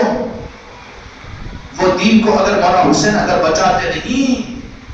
تو خدا کی قسم دین باقی کہاں رہتا تھا؟ دین باقی نہیں رہتا تھا۔ دین باقی ہے خدا کی قسم۔ تم کو میرے آقا کا نام مجھ کو، تم کو کلمہ ملا ہے، خواجہ قاجلان حضرت خواجہ معین الدین چشتی اجمیری ملے ہیں، راجہ شاہ ولی ملے ہیں، اور جو کچھ بھی ملا ہے دین اور دھرم، وہ تو مولا حسین کا کرم اور ان کا صدقہ ہے۔ اگر میدان کربلا میں مولا حسین نہیں جاتے، مکہ اور مدینے کے اندر میں رہ کر اور اپنی حاکمیت اور اپنی حکومت کو چلاتے تو پھر دین ظاہر ہو جاتا، دین باقی نہیں رہتا۔ دین کو بچانے کے لیے مولا حسین علیہ السلام تشریف لے گئے، اور کیوں فیصلہ کیا؟ اس لیے فیصلہ کیا کہ یزید اور یزیدی کتے، ان کو تو مقصود دنیا میں اقتدار ہے، مدینے کی عظمتوں کو وہ پارا کرنے میں دیر نہیں لگے گی، اور کعبے کی عظمتوں کو وہ کہاں جانے، مکہ اور مدینے کو اور قرآن اور حدیث کو تو وہ لوگ اپنی دنیا کے لیے استعمال کرنے والے یزیدیوں کی پہچان ہے کہ وہ دین کو بیچنے کے لیے، اپنی دنیا کے لیے قرآن کو اور حدیث کو اور دین کو استعمال کرتے ہیں، یزیدیوں کی پہچان ہے۔ لیکن حسینی کی پہچان کیا ہے کہ مولا حسین علیہ السلام نے دیکھا کہ جب عبید اللہ ابن زیاد کی طرف سے مدینہ منورہ کے گورنر کو اس بات کا خط لکھا گیا اور کہا گیا کہ یزید کے ہاتھ پر بیعت ہو چکی ہے، عالم اسلام کر چکا ہے، لیکن مدینے کے اندر میں یہ 5 صحابہ کرام، جلیل القدر صحابہ کرام کو، ان کو میرے ہاتھ پر بیعت کروا دو، ورنہ ان کی وجہ سے میری حکومت کو خطرہ ہوگا۔ یزید نے بہت سخت قانون دے کر بھیجا۔ مدینہ منورہ کے اندر میں ایک تو امام حسین علیہ السلام، دوسرے عبداللہ ابن زبیر رضی اللہ عنہ، اور تیسرے عبد الرحمن ابن ابو بکر، اور چوتھے عبداللہ ابن عمر یا کوئی اور صحابی اور کوئی اور ہے۔ اس طریقے سے انہوں نے کہا کہ ہم یزید کے ہاتھ پر بیعت نہیں کر سکتے۔ یہ بیعت چونکہ امیر مسلمانوں کا جو امیر بنتا ہے وہ پوری امت کے اتفاق سے بنتا ہے، اور یہ وراثت کے اندر میں امیر معاویہ نے ان کی جو بیعت کو قبول کروایا ہے، یہ طریقہ اسلام کا طریقہ نہیں ہے، ہم اس کو امیر نہیں مان سکتے۔ دین کو بچایا مولا حسین نے۔ یہ جاہل کے بچے کیا جانے کہ جو بڑے بنداس انداز میں اچھل کود کر تقریریں بھی کرتی ہیں اور کتابیں بھی لکھتی ہیں کہ امام حسین علیہ السلام نے میدان کربلا میں جانے سے اپنے آپ کو بچانا تھا، ورنہ بہادروں کو وہاں پر کیوں لے کر پہنچے اور وہاں پر ان 37 لوگوں کو شہادت کیوں دلوائی؟ تم کیا جانے دین کی حقیقت کو؟ تمہیں کہاں ادراک ہے، تمہیں کہاں اس کا احساس ہے، اور تم کہاں حقیقتوں کو جانتے ہو؟ کہاں بنے تمہارے رسول کے غلام، اور کہاں ملی ہے تم کو یہ شراب، اور کہاں ملی ہے یہ نسبتیں؟ کہاں بنے ہو تم غوث و خواجہ کے؟ اس کے بغیر تو یہ نظام تم کو سمجھ میں ہی نہیں آئے گا۔ امام حسین علیہ السلام کے پاس میں جب یہ بات پہنچی تو امام حسین علیہ السلام نے کہا کہ مدینے کا تقدس اور عظمت میرے نانا جان کی روضہ مقدس مدینہ منورہ اور میری اماں جان سید کائنات فاطمہ الزہرا سلام اللہ علیہ کے مزار مبارک جنت البقیع میں اس پاک سرزمین کے اوپر میں قربان ہو سکتا ہوں، لیکن اس کے تقدس میں ذرہ برابر میں کمی کو برداشت نہیں کر سکتا۔ اہل کوفہ کی طرف سے خطوط آنے شروع ہو گئے کہ آپ تشریف لائیے اور ہم آپ کا استقبال کرتے اور آپ کے ہاتھ پر ہم بیعت کرنے کے لیے تیار ہیں۔ ایک نہیں دو نہیں، تقریباً 1700-1800 خطوط اہل کوفہ کی طرف سے آ گئے مدینہ منورہ کے اندر میں۔ امام حسین علیہ السلام نے ان خطوط کو پڑھ کر پھر ایک اہل کوفہ کی طرف سے خط ایسا آیا کہ اس یزید و پلیس سے ہم بالکل بہت زیادہ تنگ ہو چکے ہیں، یہ چونکہ عیاش ہے، بے نمازی ہے، اور یہ خرابیاں ہیں، اور یہ ہمارا امیر بننے کے لیے ہمارے دین کا امیر بننا چاہتا ہے۔ ہم اس سے بالکل بری ہونے کے لیے اے نواز رسول سیدنا امام حسین علیہ السلام آپ تشریف لائیے، ہم آپ کے ہاتھ پر بیعت کر لیں گے، ہم آپ کے ہاتھ پر بیعت کر کے آپ کے غلام بن کر ہم اصل اسلام کو لینا چاہتے ہیں، ہم کو یہ پسند نہیں ہے۔ اور اس کے بعد ایک جملہ اس نے یہ بات لکھی، اگر آپ ہماری اس تمنا کو، ہماری اس آواز کے اوپر آپ کوفے کو تشریف نہیں لائیں گے اور پھر آپ یہاں تشریف نہیں لائیں گے اور ہم کو بیعت کا موقع نہیں دیں گے تو قیامت کے میدان میں آپ کے نانا جان کے سامنے ہم اس بات کو ظاہر کر دیں گے۔ یہ خط اہل کوفہ کی طرف سے میرے مولا حسین علیہ السلام کی بارگاہ میں پہنچنا تھا۔ اس خط کو لے کر اور پڑھ کر دیکھتے رہے۔ 17,000 یا 1700-1800 خطوط کو دیکھ کر فیصلہ نہیں کر سکے، لیکن اس خط کا مضمون ایسا تھا کہ تو جہاں کے مالک میرے آقا کے سامنے ہم یہ مقدمہ پیش کر دیں کہ آپ جانو پھر نانا جان جانے۔ امام حسین علیہ السلام نے وہاں پر یہ فیصلہ کیا، اپنے اہل بیت کو جوڑا اور مدینے کے سارے لوگوں کو جوڑا، جس میں بڑے بڑے کبار صحابہ بھی موجود تھے، جس میں عبداللہ بن زبیر رضی اللہ تعالیٰ عنہ وغیرہ بھی، حضرت عبداللہ بن عباس رضی اللہ تعالیٰ عنہ بھی تھے۔ ان کے سامنے کہا کہ دیکھو اہل کوفہ کی طرف سے خطوط میرے پاس میں لگاتار آ رہے ہیں اور میں ارادہ کر لیا ہوں کہ کوفہ کی طرف میں جاؤں گا۔ صحابہ کرام رضی اللہ تعالیٰ علیہ نے مشورہ دیا کہ امام حسین علیہ السلام اہل کوفہ بڑے بے کوفہ ہوتے ہیں، بے وفا ہوتے ہیں، آپ کے والد کے ساتھ انہوں نے دھوکہ کیا، امام حسن علیہ السلام کے ساتھ انہوں نے دعویٰ کی، آپ کیسے وہاں پر جاؤ گے؟ ہم نہیں چاہتے کہ لے دے کے چشمے چراغ نبوت تو آپ ہمارے درمیان میں ہیں، ہم اپنی جانوں کو قربان کریں گے، اپنی آل اولاد کو قربان کریں گے، لیکن آپ کے جانے کو ہم اجازت نہیں دے سکتے۔ لیکن امام حسین علیہ السلام اپنے اہل بیت اور خاندان کے درمیان مشورہ کیا، خاندان اصل ہے، جو ان نظاموں کے لیے اپنے خاندانوں کو قبول نہ کروائے، سمجھ لینا کہ وہ حسینی نسبت والا نہیں ہے، وہ مکار ہے، دوسروں کے لیے تو دنیا میں بہت پکارا کر رہا ہے، لیکن اپنے خاندان کے بارے میں یہ مخلص اور ہمدرد نہیں ہے۔ مولا حسین علیہ السلام اپنے خاندان کے لوگوں کو جمع کیا، بنو ہاشم کے اہل بیت کے، اور ان کے سامنے اپنے ارادے کا اظہار کیا۔ اہل بیت اطہار کے وہ سارے نوجوان بھی، جس میں خود امام حسین علیہ السلام کے شہزادے بھی تھے اور بیٹے بھی تھے، بھتیجے بھی تھے، بھائی بھی تھے، اور پھر اسی کے ساتھ وہ عورتیں بھی اہل بیت اطہار کی تھی۔ جب مولا حسین علیہ السلام نے اس ارادے کا اظہار کیا تو وہاں پر کوئی تعویل کا راستہ بتانے والا، بچنے کا راستہ بتانے والا نہیں تھا۔ حسینیوں کی پہچان یہ ہے کہ وہ ان کی وراثت شہادت ہوتی ہے، بچنے کا راستہ ڈھونڈنے والے وہ حسینی نہیں ہوتے، انجام کو سوچنے والے حسینی نہیں ہوتے، اقدام کو دیکھنے والے وہ حسینی ہوتے ہیں۔ جب جب اہل بیت کے اندر میں آپ نے مشورہ کیا اپنے گھر والوں اپنے خاندان والوں کے اندر میں، تو ساروں نے کہا کہ مولانا حسین آپ علیہ السلام آپ ہی ہمارے لیے چشم و چراغ ہے، آپ جو فیصلہ کر رہے ہیں ارادہ کر رہے ہیں کر گزریجئے، ہم آپ کے ساتھ میں ہیں، اور جو فیصلہ ہے وہ بالکل آپ کا صحیح ہے۔ بچنے کا راستہ، دکھنے کا راستہ، بچنے کا راستہ، بچانے کا راستہ، یہ ساری یزیدیت کی چالیں ہیں، گمراہیت کی پہچان ہے کہ ہمیں عقیدے میں یہ کہیں کو کرنا یاد حسین کے محفل میں کیا ضروری ہے، وہ کہیں کو یہ کہیں کو مشورے دیتے ہیں۔ ارے 1% نہیں ہو رہا ہے، میں تو چاہتا ہوں کہ ہر انسان کے گھر میں یاد حسین اور حسین حسین کا پرچم لگے۔ ابھی تو ہم کو مولانا حسین کی طرف سے ایک پرچم اور گھر کے اوپر ایک پرچم لگانے کی اجازت ملی ہے، آگے ہم تو خیرات مانگیں گے میرے مرید کے ہر گھر کے اوپر یاد حسین کا پرچم لگ جائے، ابھی اجازت نہیں ہے کسی کو۔ ہم تو چاہتے کہ ہر انسان حسین حسین کر کے، تب کہیں کو حق ملے گا، اللہ ملے گا، اس کا محبوب ملے گا، جو ان کے بغیر نہیں۔ اس لیے کہ دو جہاں کے مالک میرے آقا نے فرمایا کہ مجھ سے حسین ہے، میں نے بتا دیا حسین کا مقام۔ اس کے بعد میرے آقا نے فرمایا کہ حسین سے میں ہوں، اب میرے مصطفیٰ حسین کے بغیر کسی کو نہیں ملیں گے۔ جو حسین کہنے میں، حسین کو ماننے میں اور حسین علیہ السلام کی نسبتوں کو یہ کمزور تعبیرات نکالنا کچھ کوشش کرے اور ڈرانے کی کوشش کرے کہ تم کو بھی شیعہ کہہ دیا جائے گا، رافضی کا فتویٰ دے دیا جائے گا، اور تم کو بھی یہ کہہ دیا، ارے کون ڈرے گا اس سے؟ جو بے عقیدہ ہوگا بدعقیدہ ہوگا وہ ڈرے گا، اللہ چھپے گا۔ لیکن جن کو حسینی خون ملا ہو اور جن کے رگوں کے اندر حسینی خون ہو، وہ تو کوشش کریں گے کہ خون کا ایک قطرہ نام حسین کے اوپر نکل جائے اور قربان ہو جائے۔ ارے بڑوں کے اندر میں نہیں بلکہ حسینیوں کے بچوں کے اندر بھی یہ جذبہ ہوتا ہے۔ اہل بیت کے اپنے خاندان میں مشورہ کیا مولانا حسین علیہ السلام، مسجد نبوی میں باتیں مشورہ کیا۔ اہل بیت اور افراد خاندان جو حسینی تھے کیا مشورہ دیا کہ نہیں یا آپ جو فیصلہ کیا، آپ کے فیصلے کے اوپر ہم تیار ہیں، جو کچھ بھی انجام ہوگا دیکھا جائے گا۔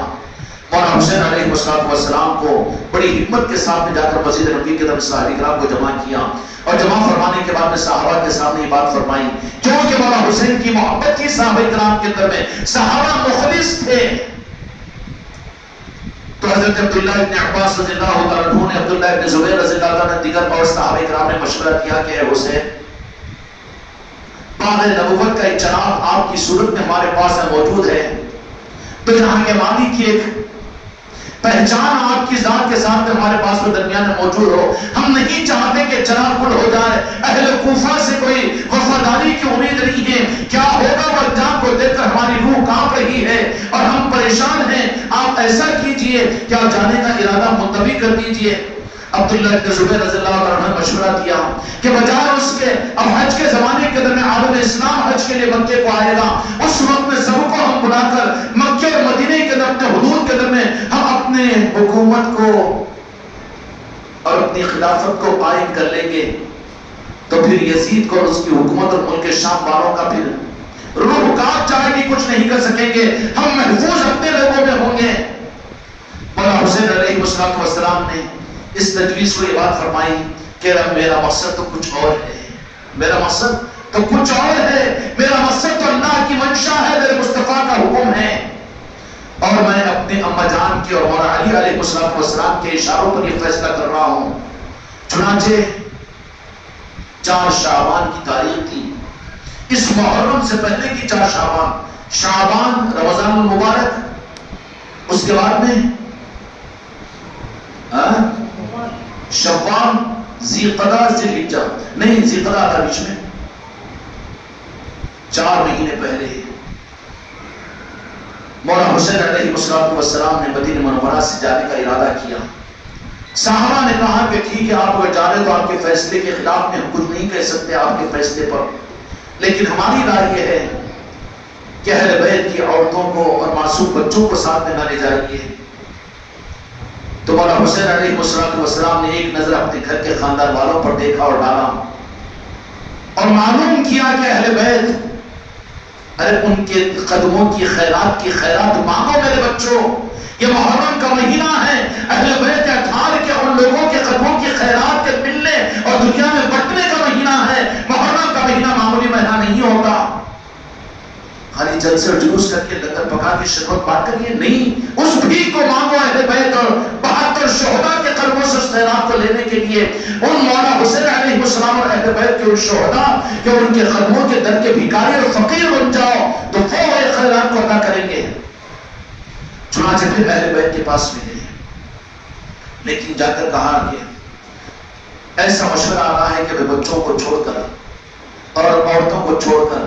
تو ایک طرف سیدہ زینب سلام اللہ علیہ میری اماں جان کھڑی ہوگی، کہا کہ بھیا یہ نہیں ہو سکتا کہ آپ کوفہ کی طرف میں جائیں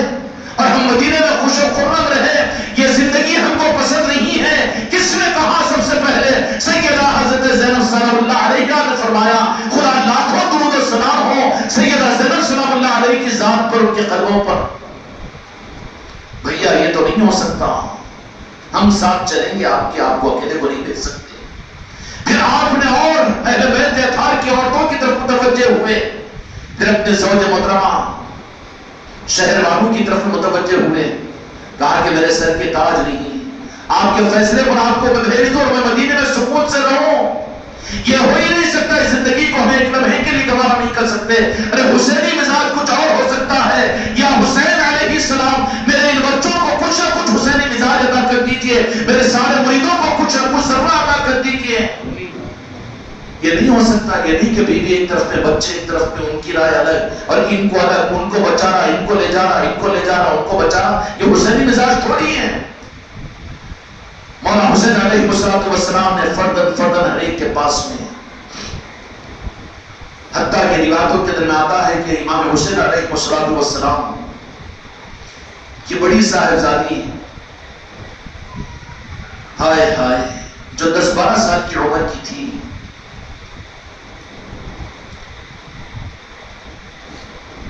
کیا نام ہے؟ فاطمہ کبرا،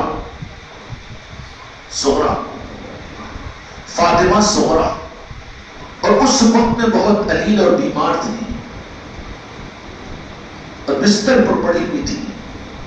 امام حسین علیہ السلام نے آ کر کہا کہ بیٹی تمہارے ابو جان کا یہ ارادہ ہے کہ اب جائیں گے کوفے کی طرف میں، لیکن تم بیمار ہیں اور تم کو روک کر مدینے میں جائیں گے۔ لڑکھڑاتے ہوئے اپنے ہاتھوں کو سہارا دے کر امی جان کا ہاتھ پکڑ کر کھڑی ہو کر کہا کہ میرے ابو جان تو چلے جاؤ اور تم لوگ تو چلے جاؤ، میں یہاں پر بیماری کی وجہ سے اب پڑے رہوں، میں کیسے زندگی گزار سکتی ہوں، کیسے میں برداشت کر سکتی ہوں۔ امام حسین علیہ السلام یہ اطلاع لے کر جب گھر سے باہر نکلے، سیدہ فاطمہ صغرا سلام اللہ علیہا علی اکبر کو بلائی ہے، علی اصغر کو بلائی ہے، اور سیدہ زینب سلام اللہ علیہ کو بلا کر بیماری کی حالت میں عورتوں پر خشکی ہے، نقاہت اور کمزوری سے کھڑا ہو نہیں جا رہا ہے۔ امام حسین علیہ السلام کی شہزادی ہر ایک کو منت و سماجت کر رہی ہے، ارے کہاں ہے ہماری بیٹیاں اگر حسین کی محبت والی نہ ہو، اور کہاں ہو اگر نسبتوں کے لیے ہماری ماں اور بیٹیوں کو، اپنے بیویوں کو تیار نہ کرو تو ہم حسینی کیسے ہو سکتے ہیں۔ سیدہ فاطمہ صغرا سلام اللہ علیہ نے ایک ایک کو پکڑ کر اور ایک ایک کو منت و سماجت کر کے تیار کر رہی ہے کہ تم میرا ریکمنڈ کرو، تم میری سفارش کرو اور مجھ کو بھی ساتھ میں لے کر چلو۔ حضرت امام حسین علیہ السلام نے صحابہ اکرام رضوان اللہ تعالی اجمعین کے مشورے کے بعد جب بیٹا منہ تو نکل اٹھو بیٹا منہ تو کیا سیدہ فاطمہ صغرا سلام اللہ علیہ نے سب کو منت و سماجت کی، اور امام حسین علیہ السلام نے وہاں سے نکل کر اطلاع دینے کے بعد میں جنت البقیع کو سیدہ فاطمہ الزہرا سلام اللہ علیہ کے قبر مبارک پر پہنچے۔ ارے حسینیوں کا مزاج تو یہ ہے کہ زندوں کے تعلقات تو ہوتے ہیں لیکن عقیدہ پکا ہوتا ہے، تو وہ اہل مزار اور اہل قبور کو بھی وہ اپنے ساتھ میں اتنے ہی عقیدے کے ساتھ میں سنتے اور سناتے ہیں۔ ان بے عقیدوں کو یہ بات بڑی کھٹکتی ہے کہ تم غریب نواز کے پاس میں جا کر کیا سناؤ گے اور تم راجن شبلی کے پاس میں جا کر کیا سناؤ گے، وہ تو مٹی کے نیچے دبے ہوئے ہو، ظالموں دبے ہوئے سمجھ رہے ہو، ہمارا عقیدہ یہ ہے کہ ہم سے زیادہ سنتے ہیں۔ امام حسین علیہ السلام سیدھا جنت البقیع کو پہنچے، اور پہنچتے ہی سید کائنات فاطمہ الزہرا سلام اللہ علیہ اماں جان کے قبر مبارک پر پہنچے، اور پہنچتے ہی میرے مولا کو یہ یاد آ گیا کہ میری اماں جان نے مجھے نے جھولا جھلایا تھا اور میری اما جان نے بڑی نازوں کے ساتھ پالا تھا اور میری اما جان نے مجھے ہمیشہ تسلیاں دی تھی اور میری اما جان کو میں نے جب کپڑوں کا مطالبہ کیا عید کی وہ 29ویں شعبان کی 32ویں شعبان وہ 32 رمضان گزر چکا عید کا دوسرا دن تھا تو سید کائنات نے فرما دیا اپنے بیٹوں کی خواہش شہزادوں کی خواہش کو لے کر عمر شریف 4 اور 5 سال کی ننھے منھے وہ بچے ہیں معصوم ہیں امام حسن امام حسین علیہ السلام مدینے کی گلیوں میں دیکھ کر واپس آئے اور سید کائنات فاطمہ الزہرا جا نماز پر بیٹھی ہوئی مغرب کی نماز پڑھ رہی ہے کہا کہ چاند نظر آ چکا ہے کل کو عید الفطر ہے مدینے کے یتیم بچے بھی اور یہ مدینے کے سارے لوگ بھی اپنے نئے کپڑوں کو جو ان کے والدین لا کر دیے تھے وہ ایک دوسرے کو بتا رہے ہیں خوشیاں دے رہے ہیں امام حسن و امام حسین سید کائنات کی خدمت میں آگر عرض کیا کہ ابا جان کل کو عید ہے کہ ہم پرانے کپڑوں سے منائیں گے ہمارے لیے نئے کپڑے بھی نہیں ہیں سید کائنات فاطمہ الزہرا سلام اللہ علیہ ابا جان نے فرمایا کہ حسن و حسین تم فکر مت کرو تمہارے لیے بھی نئے کپڑے آئیں گے معصوم الفاظ میں یہ سوال کیا کہ کپڑے ہی نہیں آئے تو سلیں گے کب سلیں گے تو پھر کب پہنیں گے سید کائنات سلام اللہ علیہ نے آنکھوں سے ٹپکتے ہوئے آنسوں کے ساتھ خدا کی بارگاہ میں عرض کیا کہ یہ سیدہ شہزادی مصطفیٰ یا اللہ تیری بارگاہ میں تجھ پر اعتماد کے ساتھ اپنے بچوں سے میں نے وعدہ کر لیا ہوں کہ میں اپنے بچوں کو نئے کپڑے پہناؤں گی یا اللہ تو انتظام فرمانا عید کا چاند نظر آ چکا ہے فجر کی نماز کے بعد میں سید کائنات کے مکان مبارک پر ایک آدمی دستک دیتا ہے اور دستک دے کر آ کر یہ کہتا ہے کہ یہ کپڑے کے تو جوڑے ہیں جو آپ کے پاس سے بھیجے گئے جب سید کائنات نے ان کپڑوں کو لیا امام حسن امام حسین علیہ السلام کو بتایا تو امام حسن و حسین شہزادے مصطفیٰ بڑے خوش ہو کر کہا کہ وہ کپڑے تو بڑے خوبصورت ہیں بڑے پرنور ہیں اور کپڑے پہن کر تو یہاں کے مالک میرے آقا کی بارگاہ میں پہنچے اور تو یہاں کے مالک میرے آقا سید کائنات کی بارگاہ میں آئے اور کہا کہ فاطمہ آخر یہ معاملہ کیا ہو گیا اور اتنے اچھے اور بہترین کپڑوں کی وجہ کیا ہے تو سید کائنات نے فرمایا کہ آپ کے نواسوں کی وہ بات کہ ہم کیا کل نئے کپڑے نہیں پہنیں گے میرے بچوں کون سی باتیں ہیں کوئی کہانی اور قصے نہیں ہے اپنی اولادوں کو اس مقام پر رکھو اپنے ناتے اور پوتی کو اس مقام کے پر رکھو اگر ان تذکروں کے بعد بھی تمہارے دل پر اگر اثر نہ ہو تو یہ سیدھی دل ہے تمہارا جو ہمیں حسین اور یاد حسین کے دل میں جو آنسوں کو بہاتا ہے وہ آنسو اتنے قیمتی ہوتے کہ جہنم اس سے کھل جاتی ہے اور یہ وہ آنسو ہے جو امت کو تحفے کے طور پر عشق رسول کے طرف دیے جاتے ہیں کہ وہ محمد حسین میں رونے والے ہوتے ہیں آنسوں کو بہانے والے اولاد کے مرنے پر یا اپنی ماں باپ کے مرنے پر رونا تو دنیا بھی روتی ہے لیکن غم حسین میں جن کو رونا نصیب ہو جائے یہ خدا کی قسم یہ بڑی نعمت ہوتی ہے اگر نعمت سے محروم ہے تو مانگو اپنے عقیدوں کو صحیح کرو تو جہاں کے مالک میرے آقا نے فرمایا کہ فاطمہ الزہرا سلام اللہ علیہ میری بیٹی میری شہزادی کوئی لا کر دینے والا کوئی ٹیلر نہیں تھا آئے ہوئے کپڑے کوئی دنیا کے کپڑے نہیں تھے بلکہ تمہارے وعدے کے کرنے کے پر اللہ تبارک و تعالیٰ نے میرے شہزادوں کو 2 جوڑے جنت سے بھیجے اور حضرت جبرائیل علیہ السلام کو دے کر بھیجا اور جبرائیل علیہ السلام نے آ کر کہا کہ میں درزی ہوں کیا ہے حسن و کریمین کی ذات کہ جن کے در کی چوکھٹ پر درزی بن کر جبرائیل آ جائے پوچھے کہ جبرائیل قرآن لے کر آنے کی قیمت اللہ نے تمہیں عطا کی لیکن یہ کون سا مقام ہے حسن و کریمین کا کہ وہ قرآن لانے والے فرشتے حسنین کی چوکھٹ پر درزی بن کر آ رہے ہیں آج غلامی حسنین کریمین کے تذکروں کو مسجدیں سونی پڑی ہوئی ہے اور دربار زبانوں پر تالے لگے ہوئے ہیں عقیدے برباد ہو چکے ہیں یاد کرنے کی توفیق نہیں مل رہی ہے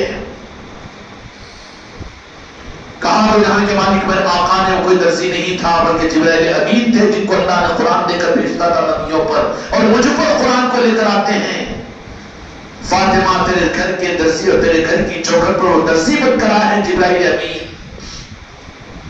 اور کہا کہ وہ کپڑے نہیں تھے بلکہ جنت کے کپڑے تھے لباس تھے جو تیری التجا پر خدا نے اور رب نے تیرے گھر پر بھیجا تھا یہ ہے حسنین و کریمین کی ذات اتنا نازوں سے پالے ہوئے اور اتنا کے درمیان میں روڑے ہوئے، لیکن وہی وقت آتا ہے کہ جہاں پر دین کو بڑھانے کا نہیں بلکہ دین کی حفاظت اور دین کے بچانے کا مسئلہ، تو یہ خدمت کو دوسروں کے حوالے نہیں فرمایا، بلکہ 4 شعبان کو امام حسین علیہ السلام نے سید کائنات فاطمہ الزہرا سلام اللہ علیہ کے مزار مبارک پر پہنچے۔ ارے کیوں جاتے ہو مزار کو؟ بدنصیبو تم کہاں جاتے ہو؟ اے ٹی ایم پر جاتے ہو، دنیا کے عہدیداروں اور لیڈروں کے پاس میں جا کر بھیک مانگتے ہو، یہ شرک نہیں ہے؟ تو ان اولیاء کے پاس میں جانا یہ تو عین سنت ہے۔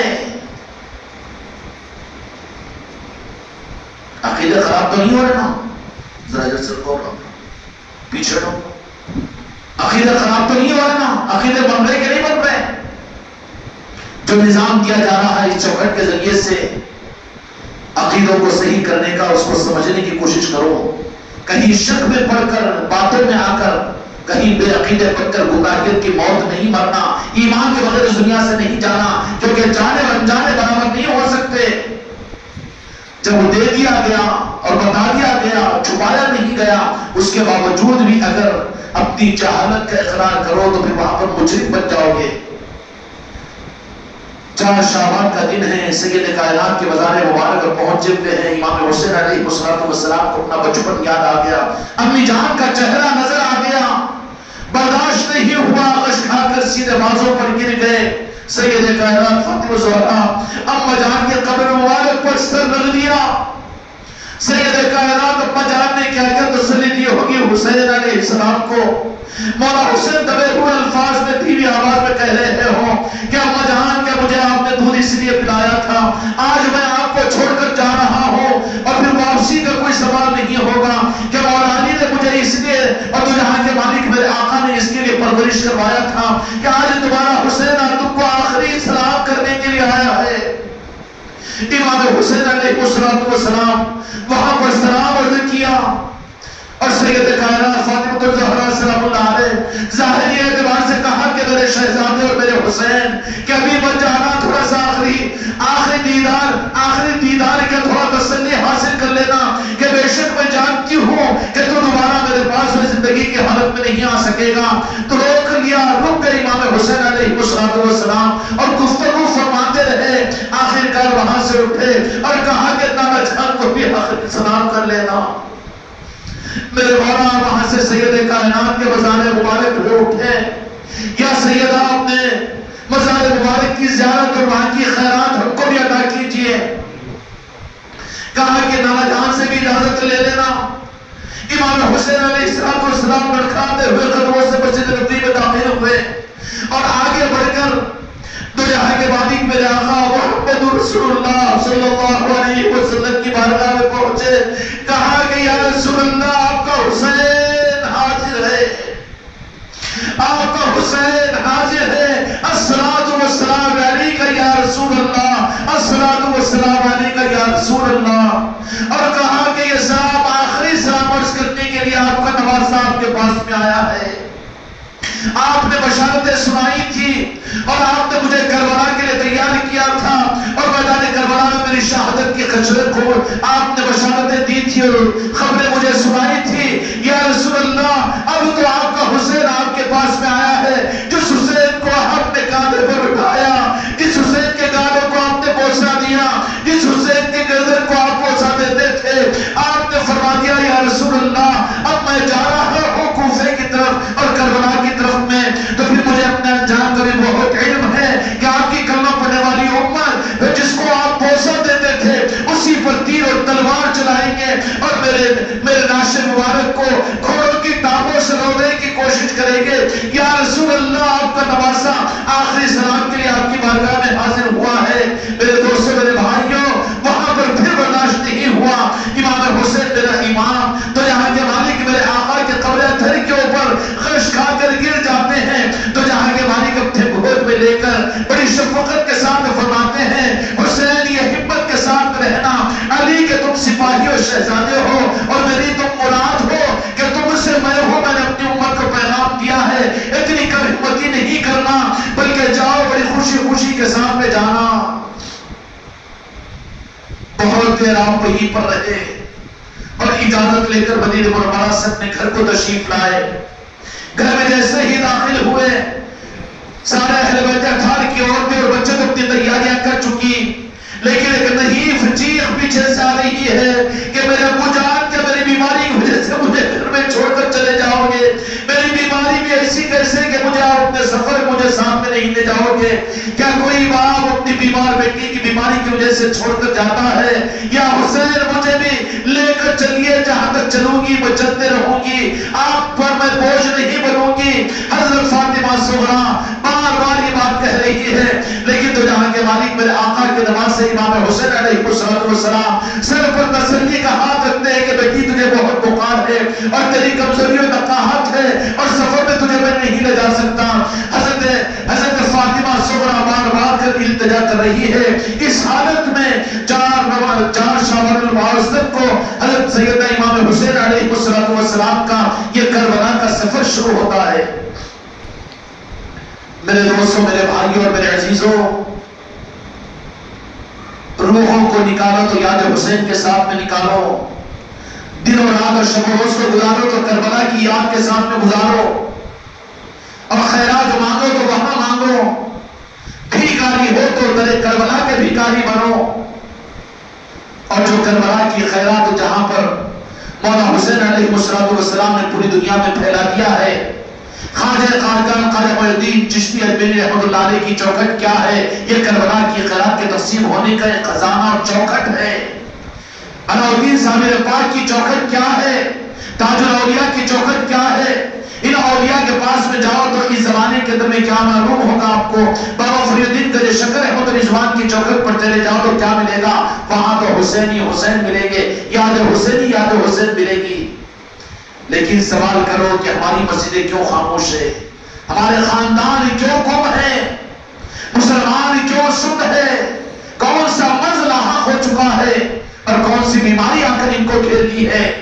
اور اس سے زیادہ ظالم یہ ہے کہ جن کو یہ نسبتیں ملی لیکن وہ اوروں تک پہنچانے کی فکر نہ کر رہے ہو تو یہ بڑی بدنصیبی کی بات ہوگی۔ اگر مولا حسین اگر قیامت میں سوال کر لے کہ ہماری محبت اور ہمارے نسبتوں کی محفل میں تم آگے تھے لیکن اپنے ساتھ اپنے بچے کو نہیں لائے، اپنی بیگم کو نہیں لائے، اپنی اولاد کو نہیں لائے، اپنی اولادوں کو نہیں لائے، اپنی بھائی برادری کو نہیں لائے، اپنے دوستوں کو، ارے زبان سے کہنے کو اگر تم تیار نہیں تھے تو پھر کیا جواب مت پڑے گا مجھ سے اور تم سے؟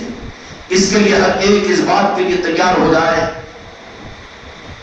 کہ یاد حسین کے لیے ہر امت کو، ہر کلمہ گو کو تیار کریں گے اور جس روح کے اعتبار سے بھی ہو یاد حسین کروائیں گے۔ کل جمعہ کا دن ہے، مسجدوں کے سامنے شربت تقسیم ہوگا، وہ کہیں گے چھپ کر کہ یہ تو یزیدیوں کی سنت ہے کہ خوشی میں شربت بانٹ رہے ہیں، لیکن حق یہ ہے کہ یزیدیوں کی سنت تھی کہ پانی کو ترسایا تھا۔ ہم یزیدی نہیں ہیں اس لیے پانی کو ترسانے والے تم ہیں جو اس کی مخالفت کر رہے ہو۔ ہم تو شربت پلا کر مولا حسین علیہ السلام کی حسینی اور محبت یاد حسین کا شربت تم کو پلا رہے ہیں تاکہ یہ شربت پی کر تم یاد حسین کرو۔ جو پیئیں گے مولا حسین کو تو یاد کریں گے نا وہ۔ اس لیے میرے بچوں کا یہ عمل ہوگا، ہفتے کے دن 9 محرم الحرام کو مجلس ہوگی، وہ مرکزی مجلس ہوگی یاد حسین کی، اور 9 محرم الحرام عاشورے کی شب ہے۔ ہائے ہائے اس رات کا انجام ہی کچھ الگ ہے اور اس دن کی خیرات ہی کچھ الگ ہے۔ مولا حسین علیہ السلام قافلے کو لے کر نکل گئے مدینہ منورہ سے۔ نیت یہی تھی کہ بدبختوں کے پاس میں دین اور حرمت اور عصمت کہاں ہوتی ہے؟ وہ تو ان کو اپنے اقتدار کے نشے کے اندر میں مقام کو، مسجد کو، خانقاہوں کو، مدرسوں کو اور پھر اسی طریقے سے دینی نظاموں کو وہ نہیں دیکھتے بلکہ اپنے غرض کے لیے تو ہر ایک کے ساتھ میں کھلواڑ کرتے ہیں۔ تو یہ یزیدی کتے کہیں آ کر مدینے کی حرمت کو ختم نہ کرے، اس لیے مولا حسین علیہ السلام اپنے بچوں کو لے کر مدینہ منورہ سے نکلے، مکہ مکرمہ کو تشریف لائے۔ مکہ مکرمہ کے اندر میں جب تشریف لائے تو وہاں پر پھر صحابہ کرام سے مشورہ کیا، کہا کہ جو فیصلہ ہو چکا ہے فیصلے کے اوپر میں اٹل ہوں اور جانا میرا طے ہے۔ چنانچہ آپ نے سفر شروع فرمایا۔ اس سے پہلے حضرت عبداللہ ابن عباس رضی اللہ عنہ نے مشورہ دیا کہ مولا حسین آپ تو چشمے چراغ نبوت ہو، ہمارے آنکھوں کی ٹھنڈک کا سامان ہو، آپ کے جانے کا فیصلہ ہو تو ہم آپ کو رکا نہیں سکتے، لیکن ایک مشورہ ضرور ہے۔ کہ کون سا مشورہ؟ کہ آپ کے جانے سے پہلے ادھر اپنی طرف سے کوئی قاصد کوفے کو بھیج دے تاکہ کوفے والوں کے اصل حالات آپ کو معلوم ہو جائیں. تو چنانچہ میرے مولا نے اپنے چچیرے بھائی مسلم بن عقیل رضی اللہ عنہ کو چند اور لوگوں کو ساتھ میں کر کے کوفے کی طرف میں روانہ فرما دیا کہ حقیقت حال سے آگاہ کرو. اہل کوفہ کے جو خطوط آئے تھے ان لوگوں کے پاس میں جا کر رابطہ کرو. چنانچہ جب پہنچا مسلم بن عقیل رضی اللہ عنہ کوفے کو، تو کوفے کا گورنر عبداللہ ابن سعد تھا، عبید اللہ ابن زیاد تھا. مسلم بن عقیل رضی اللہ عنہ کوفے کو پہنچے اور لوگوں کو اور مخلصین کو معلوم ہوا کہ امام حسین علیہ السلام کا خاصد یعنی خلیفہ بن کر آئے ہیں. تو اہل کوفہ ایک دن کے اندر میں 10,000 کوفیوں نے آپ کے ہاتھ پر بیعت کر لی، اور ان میں سے اکثر بیعت اطاعت کی کہ اگر بیعت کو توڑیں گے تو بیویوں سے طلاق ہو جائے گی، اتنی بڑی بیعت کی. لیکن اقتدار اور حکومت اور لالچ، دنیا کی محبت، دنیا کی چاہت آدمی کو برباد کرتی ہے. اللہ تعالیٰ ان لعنتوں سے تمہاری میری حفاظت فرمائے اور نسبتوں کی پاسداری اور نسبتوں کو بچانے کی ہم کو آپ کو توفیق عطا فرمائے. بحق لا الہ الا اللہ محمد رسول اللہ صلی اللہ علیہ وسلم.